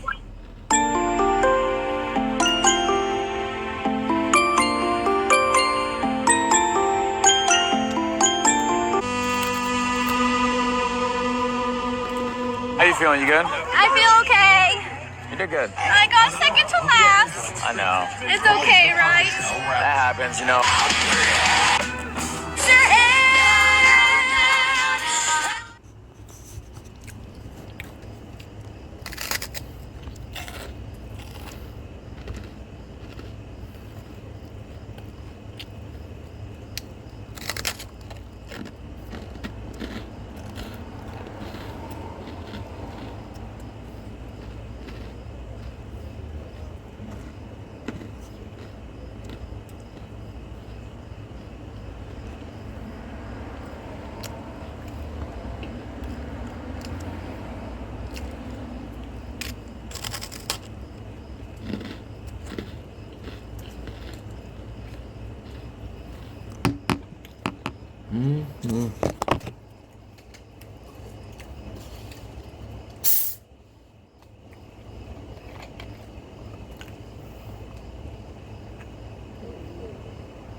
Things in my room. I miss you all of the time. I'll take my internet.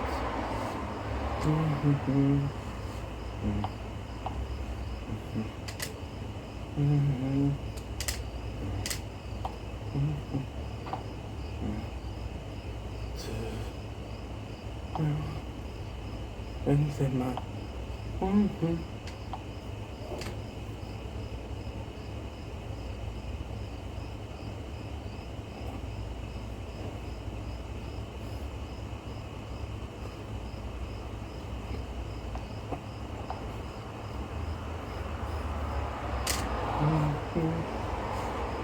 What you do to me? I miss you.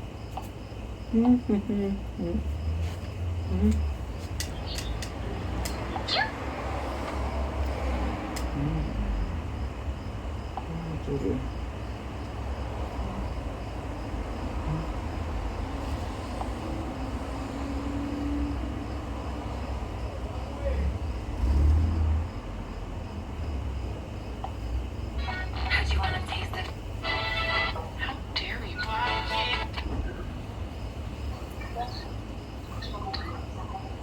Mais l'autre est parti. Il est parti en fait. Il va mettre que j'ai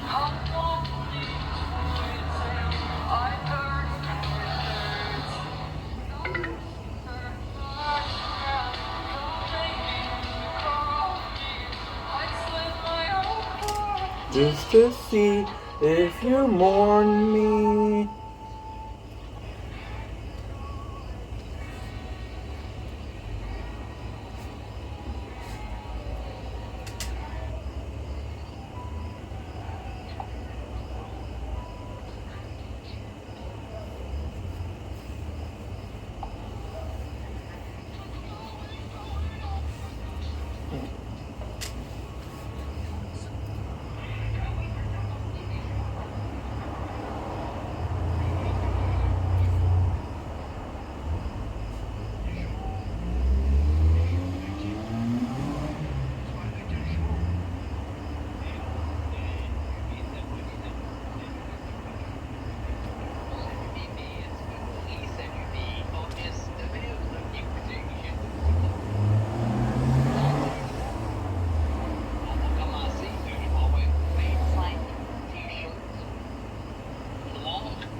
My proof all the time.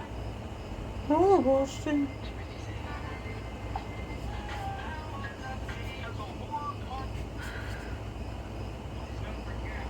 Oh, that's a lot of person today. It's that.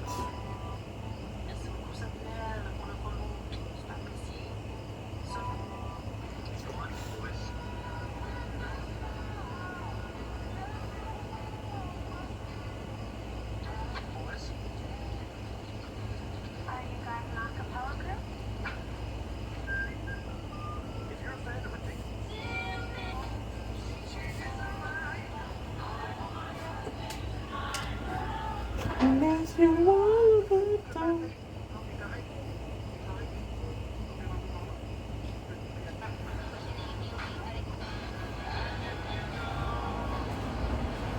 I wanna go with you, and if you die, I wanna die with you.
Miss you all the time. I want myself on the internet to see you tonight. Come on, jump into my.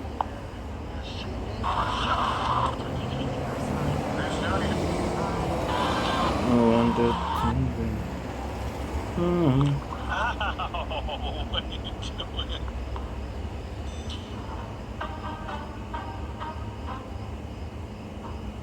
Once I took your medication. Rufus! Du m'as patate? Rufus! Rufus? Rufus, t'es où? T'es où ma patate? Rufus! Rufus! T'es où ma patate? Rufus! Rufus? Rufus, t'es où? T'es où ma patate? Leia, come.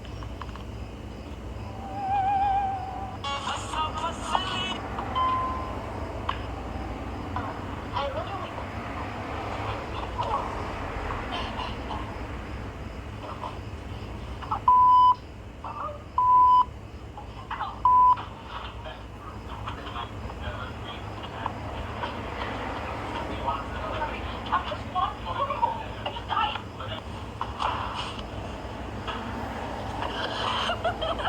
Oh no!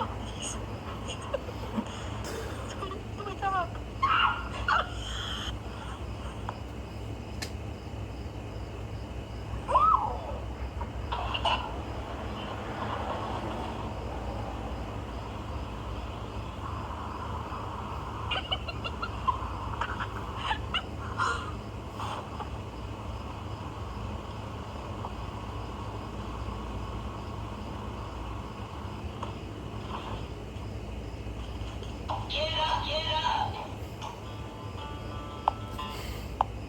You 7-Up. I want your things in my room. I'm sick of all of your lies. I touch myself on the internet.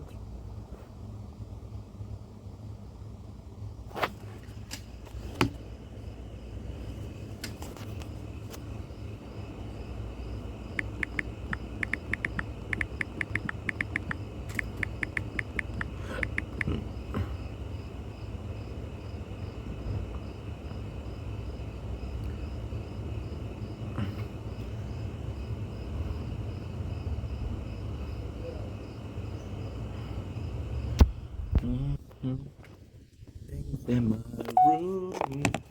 I miss you all of the time. Don't blink. It's your boy, Ink. Welcome to the show. Because doing well, because I'm having a wonderful day on this 16th of August 2025. So the 16th for a couple of minutes. So it's called the 16th. Coca-Cola in the cup because we're distinguished gentlemen. Today we're starting the very first part of what is possibly my next big journey, which is the recap of Prison Break. You've been following the channel, that's awesome. Thank you so much. Yes, today we're starting the recap of Prison Break.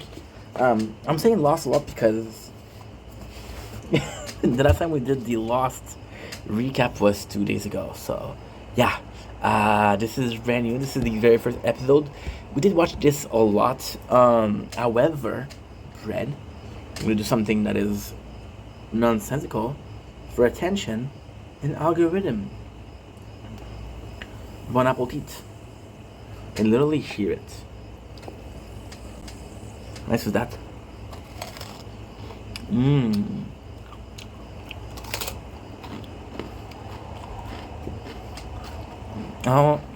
Honestly, this is an old chick. You see the rest is dry, so kind of cool. First thought about Prison Break. There's no way we watched that show before. We watched it a while ago, but we still watch it. And I forget just how over the top it is. The acting is so present. You put yourself in a situation where it's amazing because in real life, nobody would say that. In real life, an interaction doesn't happen. However, it gives you a good show. It is cringy, it is fun. Lastly, I miss Prison Break. So, first season, bit of a shame because there's another part that I didn't remember. But I do remember, I remember it really well, so, you know what I mean?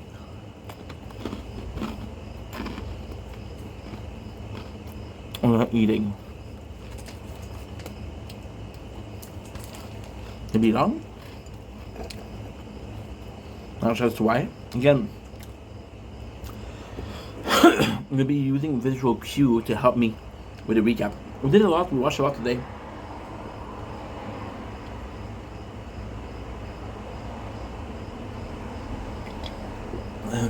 I'm at episode like 17. It's a much smaller show than the last, which is Lost. Oh, 10%. I wash your things in my... Well, the computer doesn't want to cooperate. So I'm gonna try again. Raz, dva, tri, čtyři, pět, šest, sedm, osm, devět, unspět, dunspět, trespět, pajspět, šajspět, siempět, optispět, noispět, doisete, dois de dois de dois de três, dois patru, dois cinci. Raz, dva, tri, čtyři, pět, šest, sedm, osm, devět, 10, jedinice, vasinice, trecinice, čtyřinice, pětnice, šestnice, sedmnice, osmnice. I used to know this. 20, 21, 22, 23, 24, 25, 26, 27, 28, 29, 30, 31, 32, 33, 34, 35, 36, 37, 36, 7, 38, 39, 40, 41, 42, 43, 44, 45, 46, 47, 48, 49, Piatnice, Piatnice 1, Piatnice 2, Piatnice 3, Piatnice 4, Piatnice 7, Piatnice 6, Piatnice 8, Piatnice 9, and I don't know how to say 60.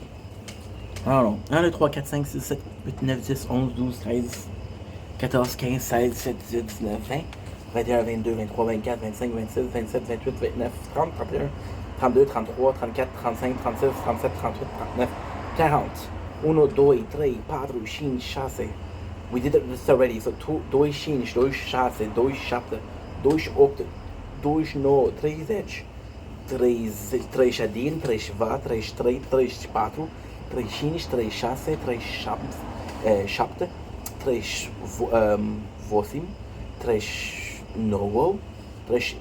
41, 42, 43, 44, 45, 46, 47, 48, 49, 50, 51, 52, 53, 54, 55, 56, 67, 68, 69, 60, 61, 62, 63, 64, 65, 66, 67, 68, 69, 70, 71, 71, 72, 73, 74, 75, 76, 77, 77, 77, 8, 79, 80, 81, 82, 83, 84, 85, 86, 87, 88, 89, 90, 91, 92, 93, 94, 94, 95, 96, 97, 98, 99, 100, 101, 102, 103, 104, 105,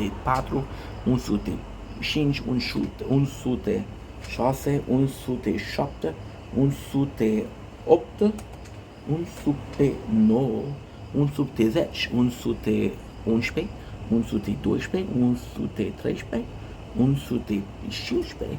115, 116, 117, 179, 120, 121, 122, 123, 124, 125, 126, 127, 128,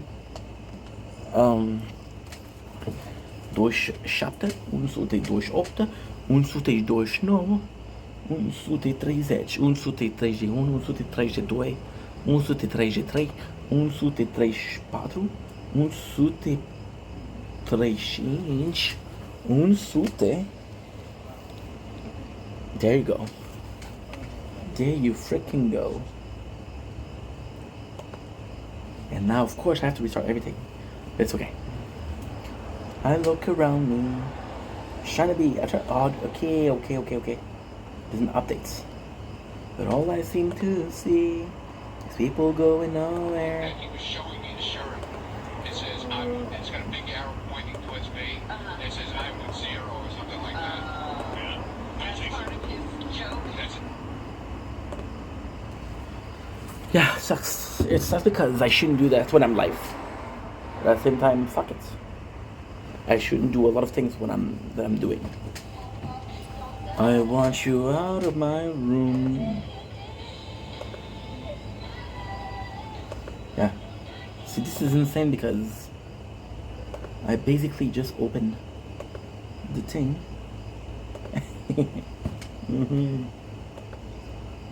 Okay, good.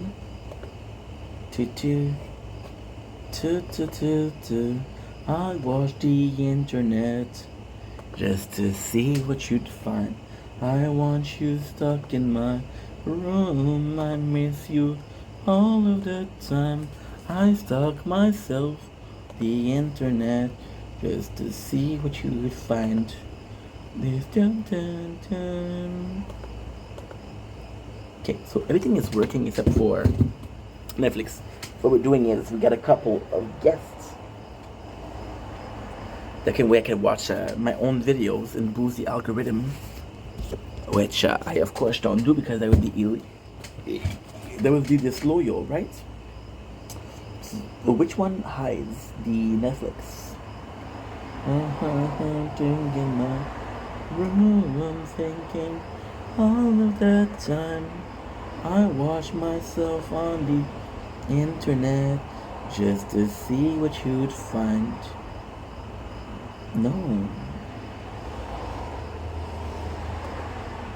Guys, I don't find it. I walk myself in my room. I think you all of the time. There you go. Nice. But I found it. How much you wanna bet? How much you wanna bet that the page that we... Okay, nice. And it's not what happened. I was watching something, and now they shaded for the updates. I want you out of my... Oh, no, that's not it. I'm thinking all of the time. I watch myself on the internet just to see what you'd find. It's so weird because I don't find it. I don't find it. This is why you have too many guests. personal. Ok. Número 2. Ok. O número 3. Ajá. Não. Número 4. I know which one it is. It's not a big deal, but it's gonna be long for you guys, so. I want you out of my room, I'm sick of all of the time. And then you have a piece of bread in there. When you have old bread, you stuck it in coffee or Coke. October will cure me. I cut my own throat just to see if you mourn me. I want you out of my room. I'm sick of all of this time. I watch the internet just to see what you'll find. I think I'm not gonna be able to do the video, guys, because it takes too much time. And yeah, 6%. Okay. You know what? Let's say fuck this and do it tomorrow. First thing in the morning. You guys like this idea or no? Yeah, fuck it. Because it's gonna take me so long to find. I watch the things in my room. I think of all of the time I put myself on the internet just to see what you'd find. This is why, because there's too many. There you go, 5%. And of course, A lot of people are going down, including me. The second we find it, it's there. So you want to do it? Okay. The second we give up, we find it. So let's do this. I want you out of my room. I'm sick of all of the time I watch myself. We have 9 episodes to do. Because what I can do is tomorrow I'll wake up and there's no sunrise, so I don't need to make videos. I've been filming for 3 hours. There you go, perfect. So we'll stop the video here and we'll do part 1 of our recap.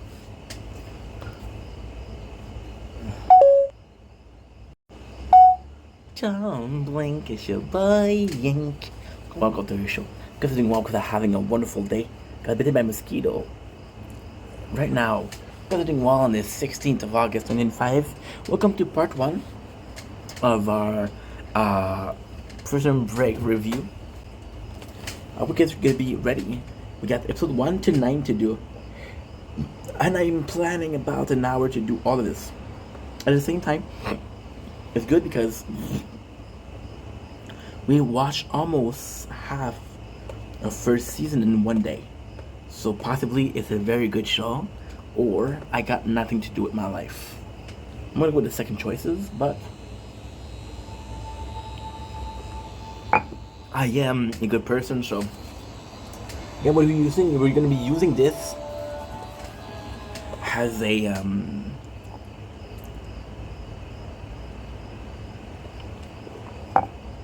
guideline for what happened. The first scene, of course, we got Michael Scofield. We have to what it represents. The tattoo artist says, "Hey, can you tell me what this all represents?" It's like, no. The second video that we see is, you can see Michael did a lot of research, a lot of research on a certain Lincoln Borough. We don't know why. We don't know what is the reason why he got the tattoo. Very mysterious. Second scene. This, by the way, is 2 minutes in. He steals from the bank, and because he steals from the bank, he ends up in jail. So there's a court case where he pleads guilty, which sent him to the prison, which is called Fox River Prison. So this all happened very, very quickly. And it's cool because in a show called Prison Break, how you got to prison doesn't really matter. And it's cool because he's also planned to have 2 guns. And I was going to Fox River, which is a prison that is maximum security. You got the Fox River, which is kind of cool. We introduced the character. We introduced Bellic, which is kind of the, I believe, in my wholeheartedly,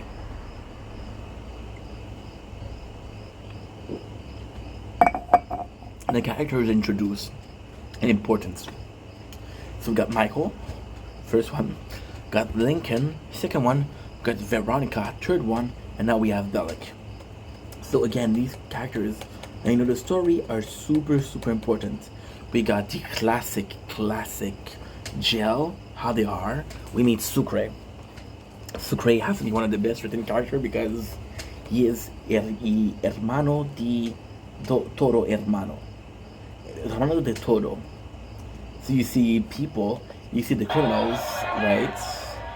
And the coolest thing is, one of the first scene that you see is a guy getting shanked. So this is supposed to represent that, okay, well, Michael, you're in jail right now. It could be harder than you thought. But it's a guy that we don't know. It's a red cap. So we don't care. And it's not like it's going to stop Michael, first of all. Because when I talk about the first place, this is what I mean. This is what I mean when I say it's very artsy. So one guy gets stabbed. Look what Sucre does. And 3, 2, 1. Welcome to Prison Fish. And it's like, yo, who would say that? Who would say that? But it's a show. So we got Veronica and her fiance. And the fiance is like, yo, what are you doing up? And she's thinking about Michael. She's thinking about Michael because he's the brother of her ex. So this is to show that Veronica still cares a lot. She's still thinking a lot about it. So why does it matter? Well, first of all, you establish she's a lawyer, and you establish that she cares, which is important. We have the first sets of the prison, which is really cool because Sucre has friends, and it's not that cool because Sucre leaves his friend right away. So the first thing that Michael does is he puts a this is actually very important. He puts down a paper bag, a paper magazine, which is kind of important because later on, there's going to be a drain. You're going to see where does the water lead him. So he has a plan of the prison on his body. The tattoo are the prison blueprints. So he has an ID, but he has to make sure, which is his escape plan. So he talks about how he wants to see Lincoln, and then Sucre asks him why he wants to see Lincoln. And then the first thing you say is like, okay, well, he's my brother. So now we have flashbacks. In this show, the flashbacks are not that great because, again, you're comparing it to the last episode. You compare it to the last episode in which we had the flashback from Lost, which are super important, and you're putting them here where they have to be story, but they're not incremental to the story. Lost flashback were incremental to the character development. These aren't. You got Sucre in jail. And again, Sucre is a simple character, which is why we love him. He's writing a letter to his wife, Maricruz, and doesn't know what to write, so he asked Michael for help. What I love about this is that this is a very good way to establish that Sucre trusts Michael, and it's a really good way to say, yo, they have each other's back. Like, for example, he writes a letter. This letter is important because he asks her to marry him, and he's asking Michael for help, so that means I trust you, you know? Otherwise, fuck you, I wouldn't help. You wouldn't help. So that's kind of important. We got LJ being the son of Lincoln. LJ in this case is not super important, but again, it plays in the trope of I'm gonna be looking like I'm complaining a lot from the show. It's because I care about it, because they're showing so much to me. So this is to prove that LJ is following his father's footsteps. So this is a very cinematic, very theatrical way for Lincoln to realize that because he was absent as a father, LJ, Lincoln Jr., is going to be following his footsteps. And it's going to be a wake-up call to say, yo, your son is kind of fucking up a lot. And because your son is kind of fucking up a lot, you have to step up as a father. This is why they're putting this. But for the character development, it doesn't serve a purpose. LJ gets arrested for drug dealing, the first thing that he does is kind of cool because Michael asks to create a lot of information that he possibly knows. For example, and again, this I'm going to show you why I'm saying that it's very, very theatrical. It's very theatrical because the way they're talking, and it just doesn't make sense because somebody talks like that. But it has to show. It has to. I see the first episode as a bad movie, but a bad movie that you know every single quote from.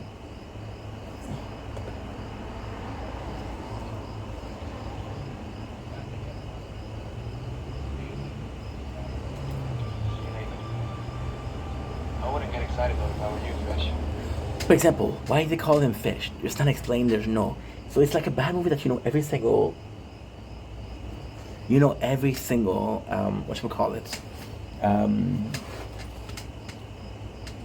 line from, and you kind of have fun making fun of it. You ain't sniffing on a PI. Why's that? Because John Abruzzi was it? John Abruzzi. John Abruzzi. See, this is so freaking cringe. This is so freaking cringe, but I love it. I'm complaining, but it's fun to complain, you know? So the next scene is Michael get close to John Abruzzi. John Abruzzi is a good character. I like John Abruzzi because he's complex, right? He's not black and white. He's great. He's really that's important. Now, the cool thing is, Michael gives him a crane. Now, the crane, if you saw the scene where he was prepping himself, there's a crane there. The crane is going to be important because it's a way to give a message without giving a message. So, for example, John Abruzzi is part of the mafia. John Abruzzi has this freaking informant going against him. And Michael says, yo, I know where he is. So he takes a picture of the informant and he sends it to a friend of John Abruzzi. John Abruzzi is like, yo, who is this guy? And his friend says, I don't know. The guy gave us a paper crane. And Michael just gave him a paper crane. So now we have the first interaction between Michael and Sarah. I gotta say, Michael and Sarah and Michael and Sucre are possibly some of the best scene in the show because you really believe it. It's over. The word I'm looking for isn't cringe. The word I'm looking for is oversold. You're trying to sell me something so hard that I know that you're trying to sell me something, and it's like a car salesman. If you're trying too hard, you're too aggressive. The show is too aggressive and making me want to believe things. However, when I do allow them to teach me stuff, I'm learning some good stuff. For example, in this one, you see, Michael, what he's gonna do, he's gonna do a paper crane. This is super important. So what he's gonna do is gonna put the paper crane down the drain. So you guys remember when he put the magazine in the drain? So what he did was he blocked the drain. We want to see if the paper crane is going to flow all the way to the paper, the magazine. That means they're connected. If the paper crane doesn't go there, it's because it got lost somewhere. Then he got to figure out where did it get lost. If he can figure out where it got lost, then he can figure out how to get out of the prison. Right? So, again, very seductive, very flirtatious, which is kind of cool. So, it's actually really well played. Because Sarah, being a woman in a prison of men, has to be used to being flirted with. Has to be used to with people trying to get into her pants. Because she's a woman. Michael does the job perfectly well because, again, it's not like, yo, you're sexy. It's like, you know what? I'm gonna look like a bad boy. You like bad boys. I can tell you like bad boys. Let's do this. Actually, I actually do like that. We got the first mention of the agency. So you got this guy,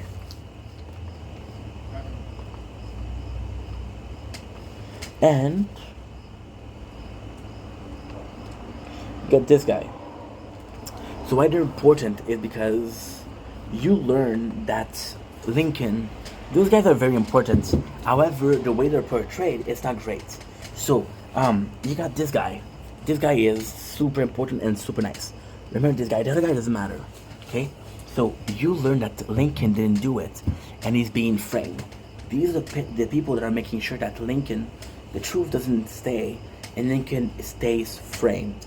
Why is that not important? Because the first guy served as a way of being like, yo, I'm a good cop, and you're okay. So there's two cops. There could be good cop and bad cop, right? The bad cop, the guy that's willing to go all the way.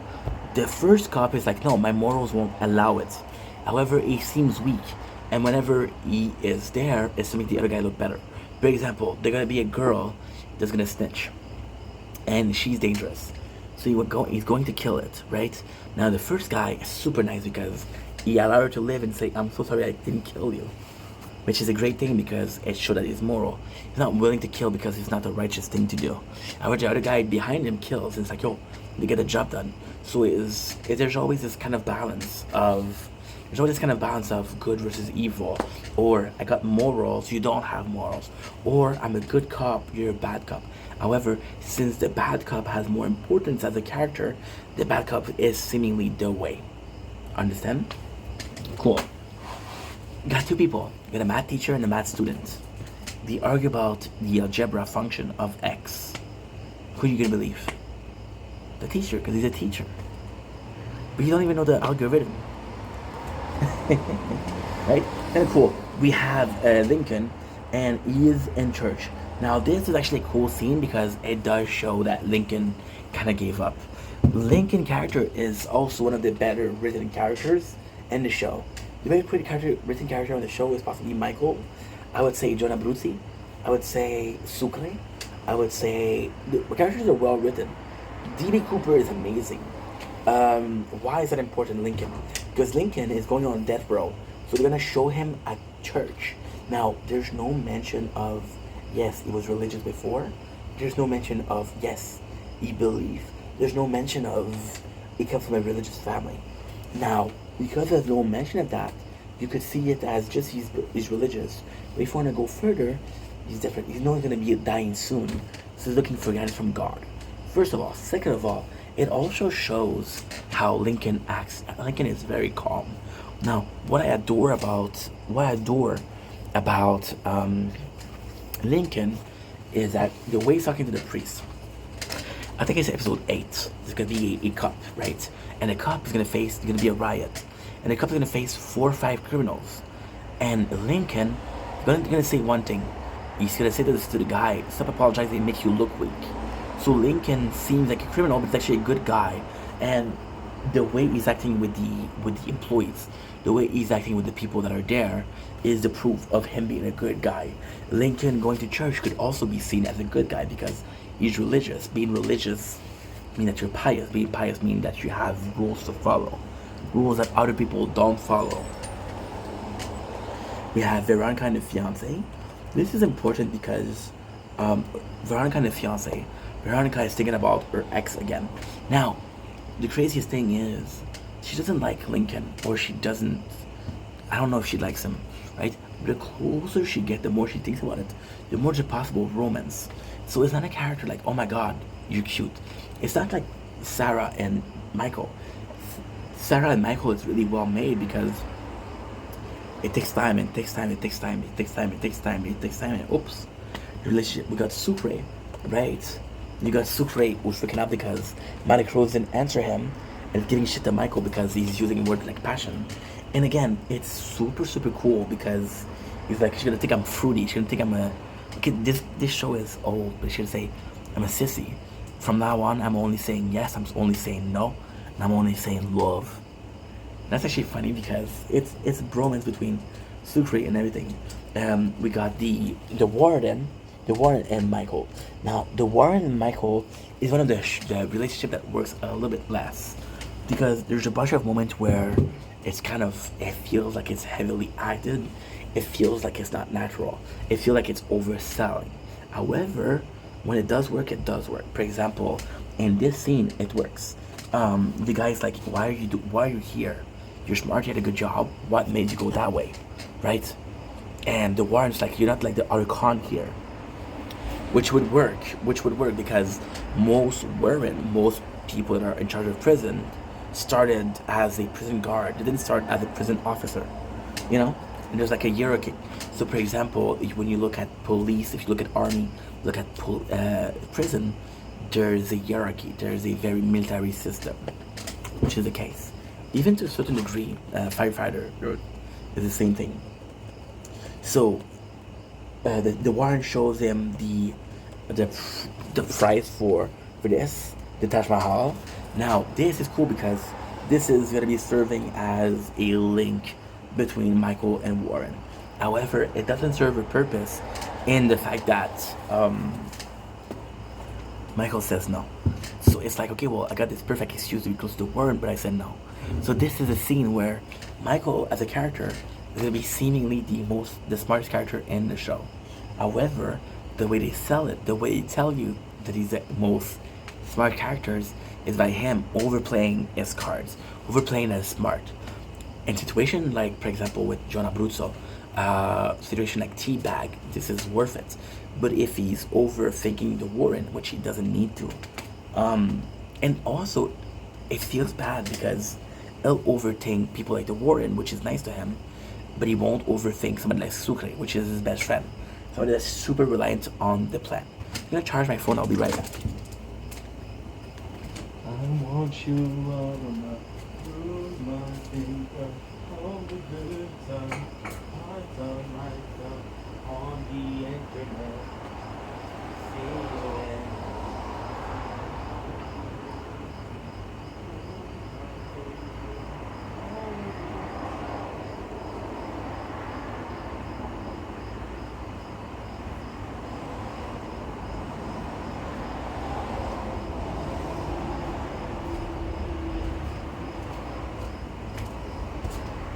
What I'm trying to say here is with Michael, they're building a badass. They're building a main character. They're building a guy that's over smart. You don't need to. It's episode number 1. You don't need to. Go to the next scene with LJ. Now LJ is resistant towards his mom and is resistant towards his dead dad. This is to show that LJ is missing his father and is acting out, which is a good scene, but you don't need it because you already showed LJ being arrested for using drugs or for selling drugs. So you already showed that LJ is a bad path. So you got Michael and Veronica. Michael's like, Veronica's like, why did you do that? This is not like you. And it's weird because Veronica isn't dumb. She should know. She should know that, she should know that,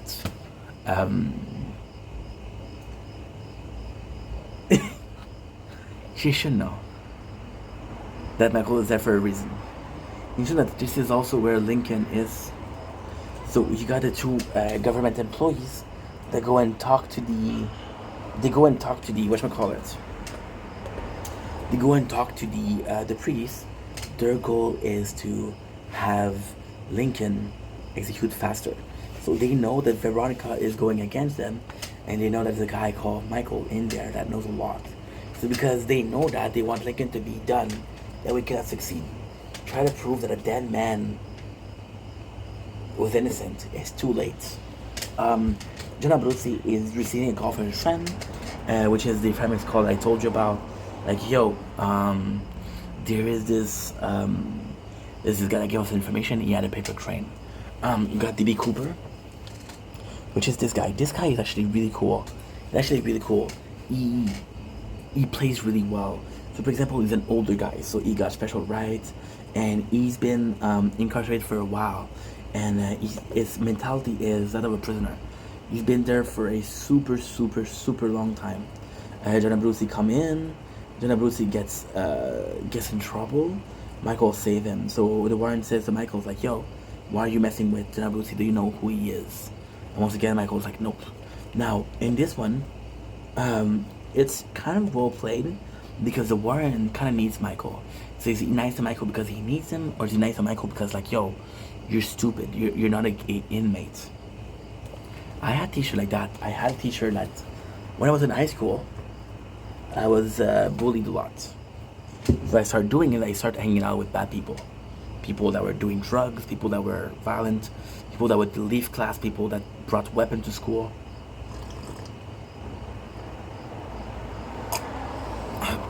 one of the guys I was with got arrested in class. That way people wouldn't fuck with me. However, these guys, I wasn't the same. And the principal came in and said, why are you hanging with them? I didn't tell them, like, yo, they protect me. I didn't answer. When they had my diploma, it's like, I'm proud of you. I knew that you were different. This is what the Warren does here. So you got Veronica, who's looking for more information. She's digging. Lincoln and LJ are meeting. Now this is horribly acted, horribly written, but it worked so freaking well. It's a classic of, oh, you're not my father, you weren't there, you weren't around. Oh, you're not my father, oh, you want to be my father now. Well, too late. And Lincoln's like, yeah, I know that I've been messing around, I know that I wasn't there, but listen. However, the relationship here is amazing, and it's so needed, you know? Why is it so needed? Because it's a case of we don't like each other. So when Lincoln comes in, so why am I saying that's badly acted? Why am I saying that's overwritten? Is because it's super predictable. It's super predictable, and it doesn't serve any purpose, because the next time they're gonna meet LJ and Lincoln, they'll be friendly, and it's like they never hated each other. However, it does a good job in storytelling. It does a good job in telling, hey, they don't have a good relationship. They're working on bettering it. So when it happens, you want it to be good. You want the father and the son to be close. I'm a son. I have a father. I want my father and I to be close. You know. So we got Maricruz, which is kind of crazy because Maricruz does the exact same thing. The exact same thing as Lincoln and LJ did, but the opposite. So Maricruz, she's gonna break up with Sucre during season 1. Like, it's a couple episode 2. And they show this perfect couple. They show that she literally says yes to him marrying her. So then you're telling me, Ink, why show that they have a good relationship when it is to be destroyed? Because you're giving me hope that this works. You're giving hope to one of my favorite characters, Sucre, is the light outside of the walls. He has everything. Lincoln has nothing, but he has nothing to lose because he's gonna die. Sucre has everything to gain. Now, there's the thing. Sucre is the only one of the group that doesn't want to leave, doesn't want to escape.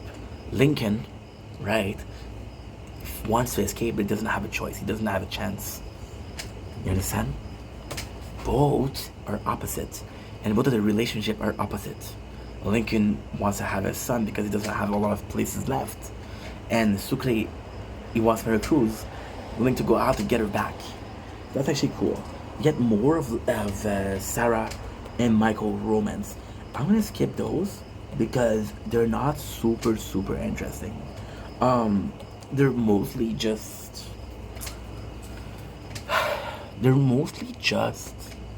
like romance, and then it's, so we just watched Lost. The great thing with Sarah and Michael is that it's always about romance. The bad thing about it is that there's going to be time where, like, oh, she doubts him, but the relationship doesn't change. You understand what I mean? So yeah, it's kind of weird. You got Michael meeting CPAC. Now this is also super important because CPAC is a really well written character. Now, except for T-Bone, in the first episode, we met everybody that's important in the show. So, Jenna Abruzzi gave PIs to Michael, and he's like, okay, well, that's pretty good. You got Michael and his brother. Now, this is also important because this is the relationship. This is what they have together. Because you see this, you see the relationship. You see the relationship isn't perfect. Lincoln is mad at Michael because Michael sacrificed himself for him. At the same time, he understood. And at the same time, Lincoln would have done the same for Michael, you know?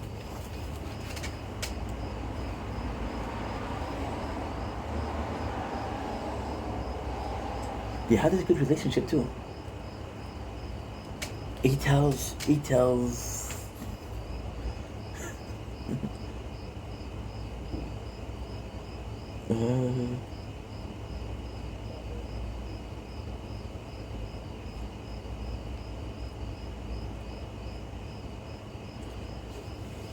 Give me a sec. Yeah, this is so cool. So basically, Lincoln is like, yo, what's going on? And it's like, I figured out how to escape. And this is cool. This is the coolest part. Because Michael shows him his tattoos. Like, this is the plan. This is how we get out. Now, it is a cool place. But once again, it's Michael showing that he's superior to Lincoln. Which is kind of weird. Because Lincoln should be there. You know? And it's also weird because Lincoln has been part of the jail system for a while. Right? So... it is a bit odd. But at the same time, hey, we like it. Season 1, episode 2. You see, I'm skipping a lot of stuff. The reality is I only watched the show this morning. In the last 10 years. So, I retain what I retain, and what I don't retain, I don't retain. Sound good? So, we got Michael and D.B. Cooper trying to get closer to him in one way. The first way is, okay, I want to get close to him. The second way is he knows that it's D.B. Cooper, but he doesn't have the proof. They're trying to figure it out. Okay. I want you out of my room. So, perfect. So, what's going on right here is DB, like I said, DB is super important because DB is the perfect example of an inmate that knows he's going to be there for a while. Doesn't want to get in trouble, he just wants to do his time, you know? So when he sees his battle, he tells Michael, this is a battle. Now, it's not because the relationship between DB, this is what's weird about the show. The relationship between DB and Michael, the relationship between DB and Lincoln is great. With Michael, he sees a cool dude, he sees like a nice guy, so he takes care of Michael. And with Lincoln, he says, okay, well, this guy is in the same boat as I am. You're gonna die here. Might as well be nice to him. The problem with DB is the relationship with other people doesn't exist. It's almost non-existent. There's a little bit with him and the Abruzzi, but there's nothing with T-Bag, there's nothing with C-Bag. So the character, when he hacks, or when he's involved, is amazing, but you don't involve him enough. Understand? So we have Michael. Michael shows. Now this is extremely important, this scene, because Michael showed that the tattoo of his body were all used to escape the plan, right? So what you're doing is,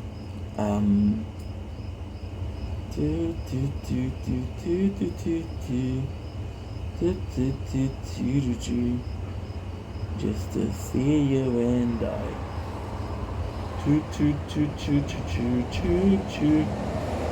Twister. So.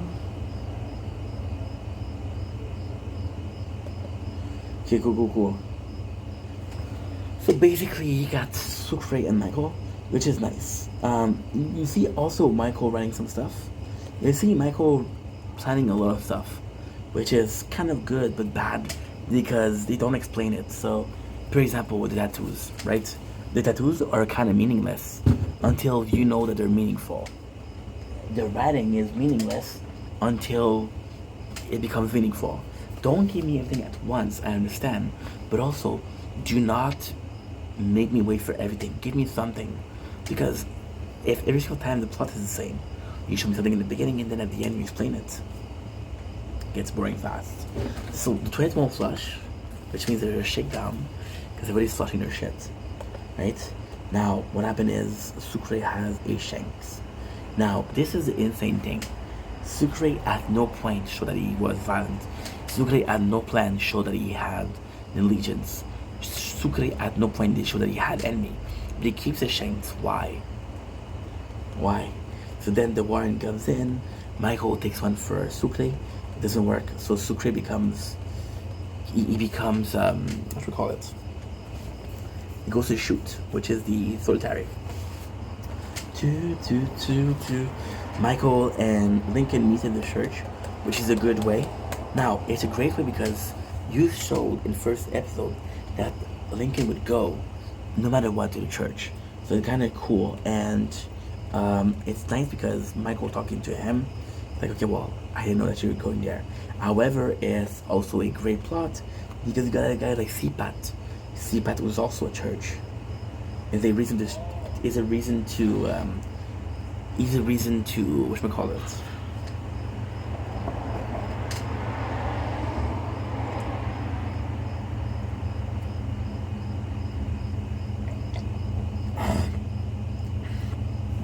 It's so nice. It's so nice because you give a common place. There's common people. However, the common place where there's common people only serve a purpose if not everybody that's in there is meaningful. Like, you only can identify 3 people, and it's Michael, CPAT, and Lincoln. Which is good, because you could put a character like, I don't know, like a friend of Jenna Abruzzi. It would work. Now, you got the biggest part of the plan. Michael will know this is true, that he needs. That's true, it's super important. What is that? I got a text. The one icing is hard to find, yeah. Yeah. Cool. I got somebody that's giving me a good idea for content today. That's him right now. Right now what we're doing is fishing for comments, because comments do help. So Michael is looking for this crew, and then you introduce Theodore Bagwell. Theodore Bagwell is one of the characters that is the best written of the show. So nobody likes Theodore in the very beginning, and then at the end he has a chance for the redemption. However, the thing with Theodore is his redemption takes so fucking long that you gave up. Lincoln redemption with his son happened in season 1. Michael redemption of making escape happened in season 1. Sucre getting his wife back happened in season 1. Theodore Bagwell redemption happens in season 4. Why is that important? Because you don't know if the show is going to be that long. So you're basically writing this amazing story for this amazing character, but it's only gonna happen if the show happens, right? So Theodore's like, yo, I can offer you protection. He's super fruity. He's like, yo, if you're fruity with me, you'll be okay. And Michael's like, nope. You see Veronica goes in. And Veronica goes in is actually quite nice, because this is the only thing that happens outside of the prison. The show is called Prison Break. It's supposed to take place in a prison. Veronica being on the outside is good because it has to do with something with the prison. I'm going to be honest, and this is going to be something that's very bad to say. I don't remember much of the show, but I remember later season sucks. When it's about the Prison Break, it's amazing. When it's about something else, it's not cool. You understand? Yeah. So you see another flashbacks. Second one of Veronica and Lincoln together, meaning they were happy, but it served no purpose, because you're establishing a relationship where there's no relationship. She knows that Lincoln is there. If there was a desire to have a relationship, she would have tried. The fact that Lincoln is not guilty doesn't make it a better relationship. You know what I mean? She didn't break up with him because he went to jail. She didn't break up with him because he killed somebody, right? And also, we don't know how much time it's been since he's been in jail, but she now has a fiancé, which means that they broke up a while ago, and she moved on. She didn't get a fiancé, then realize her ex-boyfriend was not guilty, and then fall back in love with him. So you're creating a plot where she'll fall back in love with him. But for that, you need a build-up. You need to say, okay, well, guess what? They're going back together because they're talking. They're going back together because they're doing a lot. However, the way the show does it, which is good, is she's going to help out LJ a lot. And by helping out LJ a lot, she'll get closer to LJ. Getting closer to LJ is, for example, I'm going to be using one of my favorite shows. My favorite show ever is Walking Dead. I love The Walking Dead. So you take Walking Dead, and if you don't know what I'm talking about, it doesn't matter. There's a character called Michonne. Michonne is the main character girlfriend, and they've been together for a while. So they introduced Michonne in season 3, and there's a relationship at season 7. There's not a lot of moment between Rick, which is the main character, and Michonne, which is the girlfriend, to put them together. However, there's a lot of moment where Michonne, and Carl, the son of Rick, are super close. Know what I mean? There's still a bond being built. It's a classic case of these characters are related by blood, but also related. So, for example, Michael and Lincoln. See, even when Sarah, the doctor, she knows that Lincoln is Michael's brother. She's like, oh yeah, Lincoln's a good dude. Lincoln's a good dude. But it means something, you know? So Michael goes back, and Theodore told him, yo, you're not there. You're not there. If you're there, this is my territory. But he steals something. He steals something. Now, Belek goes in and you see this. You see the message. Now the message in itself doesn't serve a purpose. Because you don't know what it is. You don't know what it is.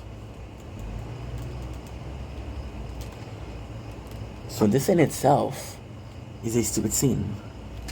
Because you're showing me something that means nothing. However, the build-up behind it is actually good. Because you're showing that Belek is not dumb. And that Belek is a good cop. You're also telling Belek that he saw how the Pope treated Michael. He's like, fuck that. I'm not going to allow this guy to have a better treatment than the other inmate. This guy's a criminal. He'll be treated as a criminal. You're right. That's good. You got Jenna Bruzzi.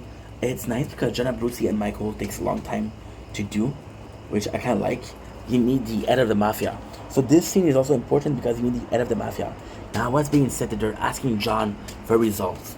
But however, what's important is, okay, well guess what? It's kind of crazy in a couple of ways. Because it shows, it's crazy in three ways actually. First of all, it shows how John is important. For the mafia, entering the mafia, and one of the high rank of the mafia that comes in for him, important. It shows that Jenna Bruzzi is still important in the organization. It shows that they're still trusting him. But it's stupid because they're asking him to find a witness, however he's in jail. How is he supposed to find a witness in jail? You're asking the guy that's inside to find a guy that's outside. Doesn't make any sense. You got Sucre who's begging for help. But then, it's super nice. It's super nice. Why? Because it shows that Sucre is a good dude. Sucre is not a criminal. Okay, you got a scene between... Give me a sec. What's that scene?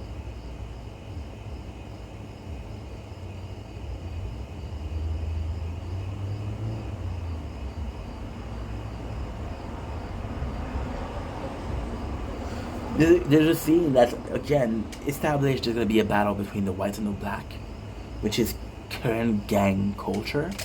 The riot in itself, the battle, doesn't serve a lot of purposes. It ultimately serves a couple of purposes, but the purposes are not enough. So it serves purposes of CPAC is going to help Michael, but since Michael is working for the whites, CPAC refused to help him. That's basically it, right? However, at the end, CPAC helped Michael, so it doesn't serve a purpose. But where this is fun is that they're introducing prison culture. So the show that's happening in prison, there should be a prison culture, right? But I think it's missing from the show. There should be more than just a little bit. So we got the guys that are working out. The guys that are working out is cool because it does show that, yo, they're kind of working together. They're kind of getting ready. Michael goes to T-Bone to get the weapon. See, this is like, okay, Michael's a piece of shit, which is kind of funny. Veronica get the footage to show that Lincoln did shoot the guy. So then she's still... Veronica, what is interesting here is she's on the fence on where she believes that he's innocent or not.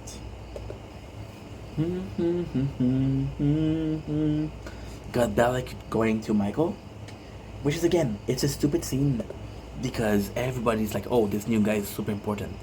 Fish is super important. However, in the case of Belek, it works because the warden came in to vouch for Michael receiving better treatment. Like, okay, well, something is wrong here. And Belek doesn't like Michael because of that.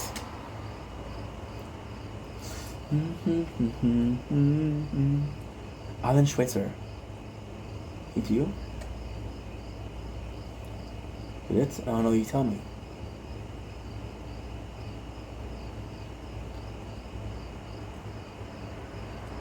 So yeah, so you need the Alan Schweitzer. CPAT, he gives up on the medication, and he's not gonna help Michael, which kind of is a problem, because this is actually well written.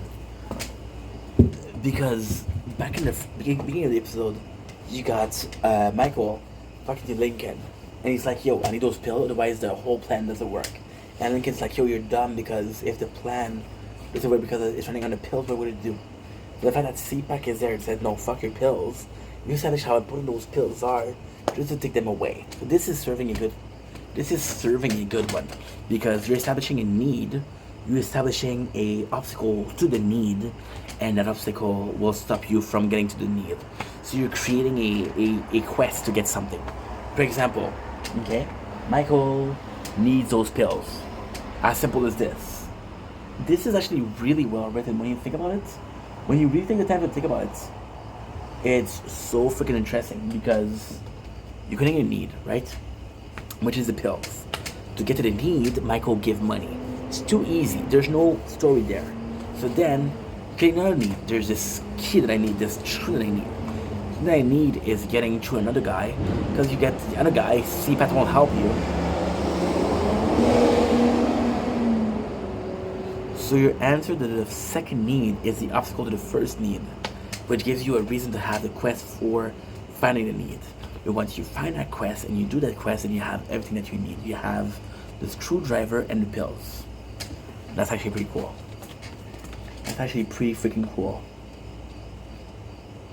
We see Lincoln and Veronica. Veronica doubts him, but then he's like, "Yo, you're right." Veronica acts really well. Look at this.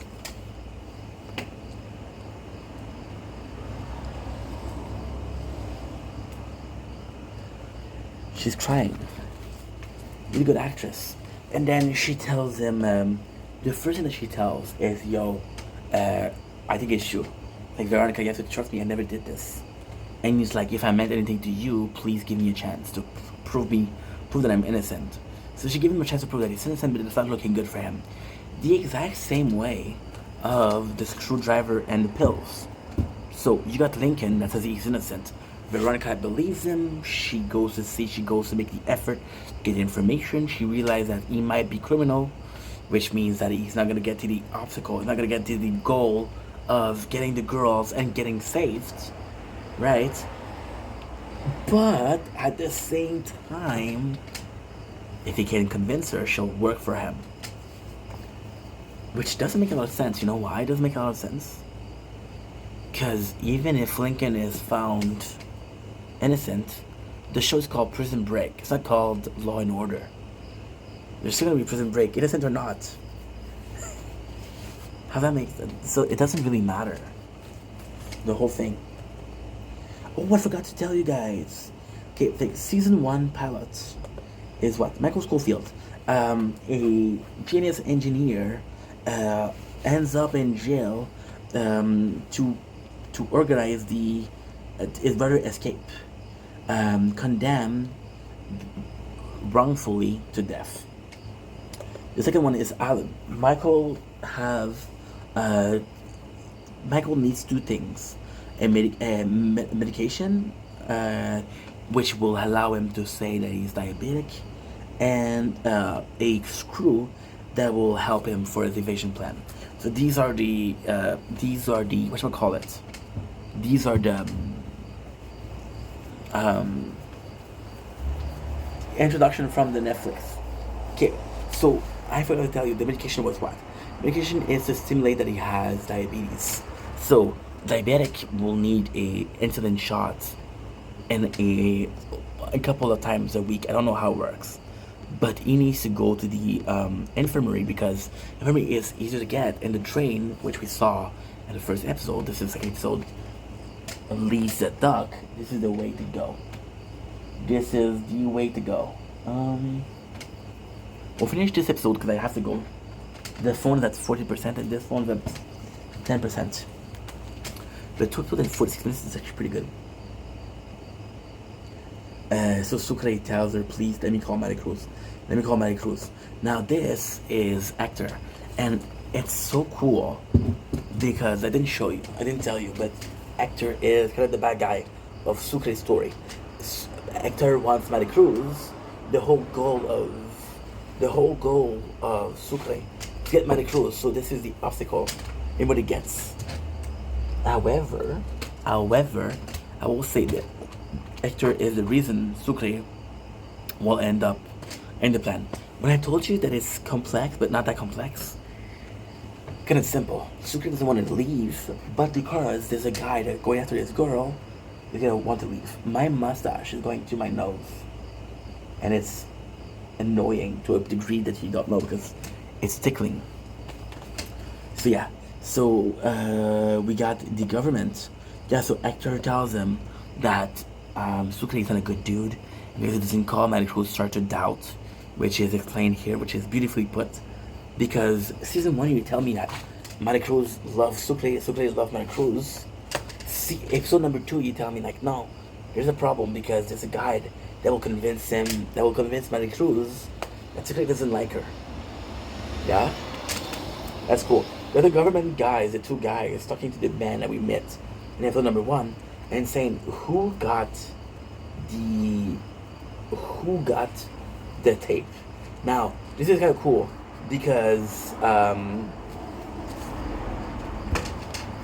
it's kind of cool because we met that guy. We know who did. We know that this will lead her or him or the government. If they will lead him to Veronica, so Veronica could be in danger. Now at this point, we don't know much about the government worker, right? Which kind of sucks. Why? Because it doesn't show that, okay, well, they'll kill her. So you got her that's asking this other girl, Veronica asking this other girl, because her son was also wrongfully accused. And their cases are similar. So it's like, okay, well, was your son proven innocent?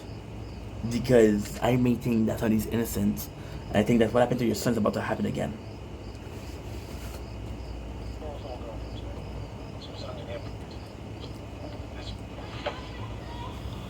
I'm gonna be listening to the scene with you guys.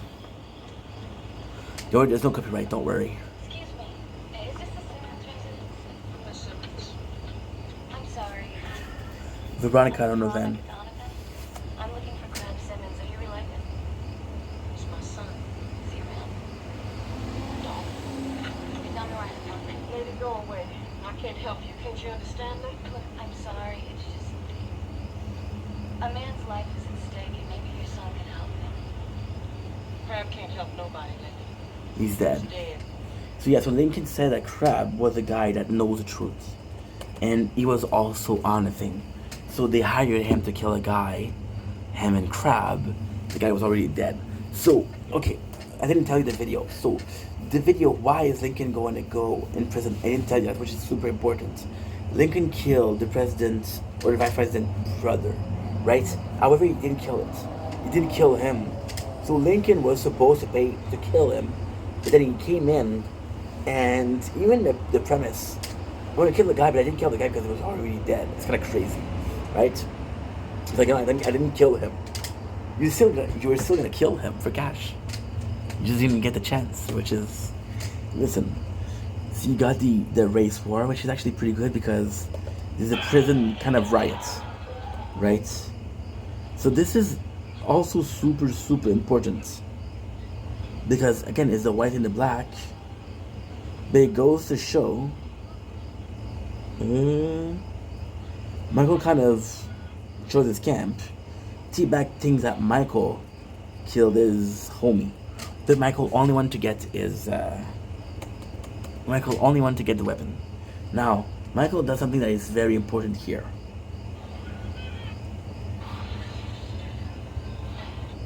I'm going to show you.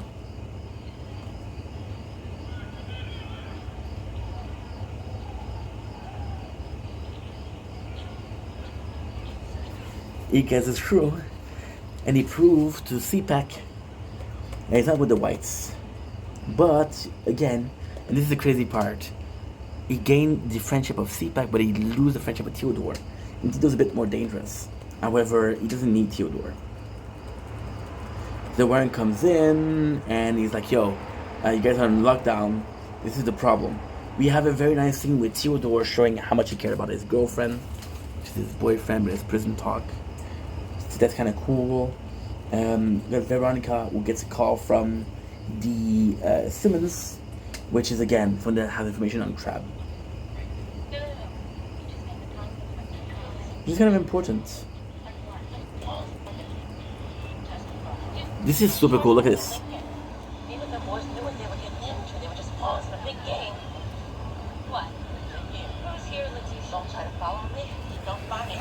So this is meaningful but not meaningful. Why is it meaningful? Because she has a truth. She can prove that maybe Lincoln didn't do it. Why is it not meaningful?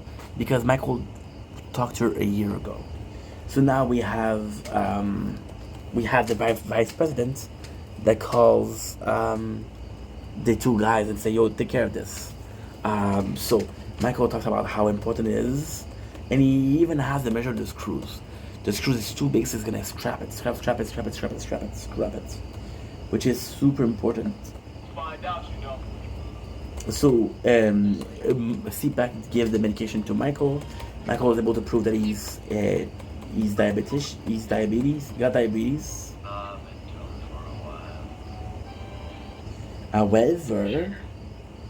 However, again, it's part of the plan. It's dumb because it's working a little perfectly. There's no hiccups. It's working perfectly. Everybody's every piece of the chessboard is going together, and you're just like, okay, oh my god, I'm so happy. When I was a kid, this would make me super happy because I'm like, oh my god, this is perfect. As an adult, I'm like, oh, it's a bit too easy. Lastly, at the end, Michael is sent by Bellic to see Jenna Abruzzi. Jenna Abruzzi is like, yo, I need you to tell me who it is. I need to give me the name, and I'm gonna torture you for it. Which leads to ultimately Michael losing his toe. So yeah, because Michael is losing his toe means that Jenna Abruzzi is not willing to play anymore.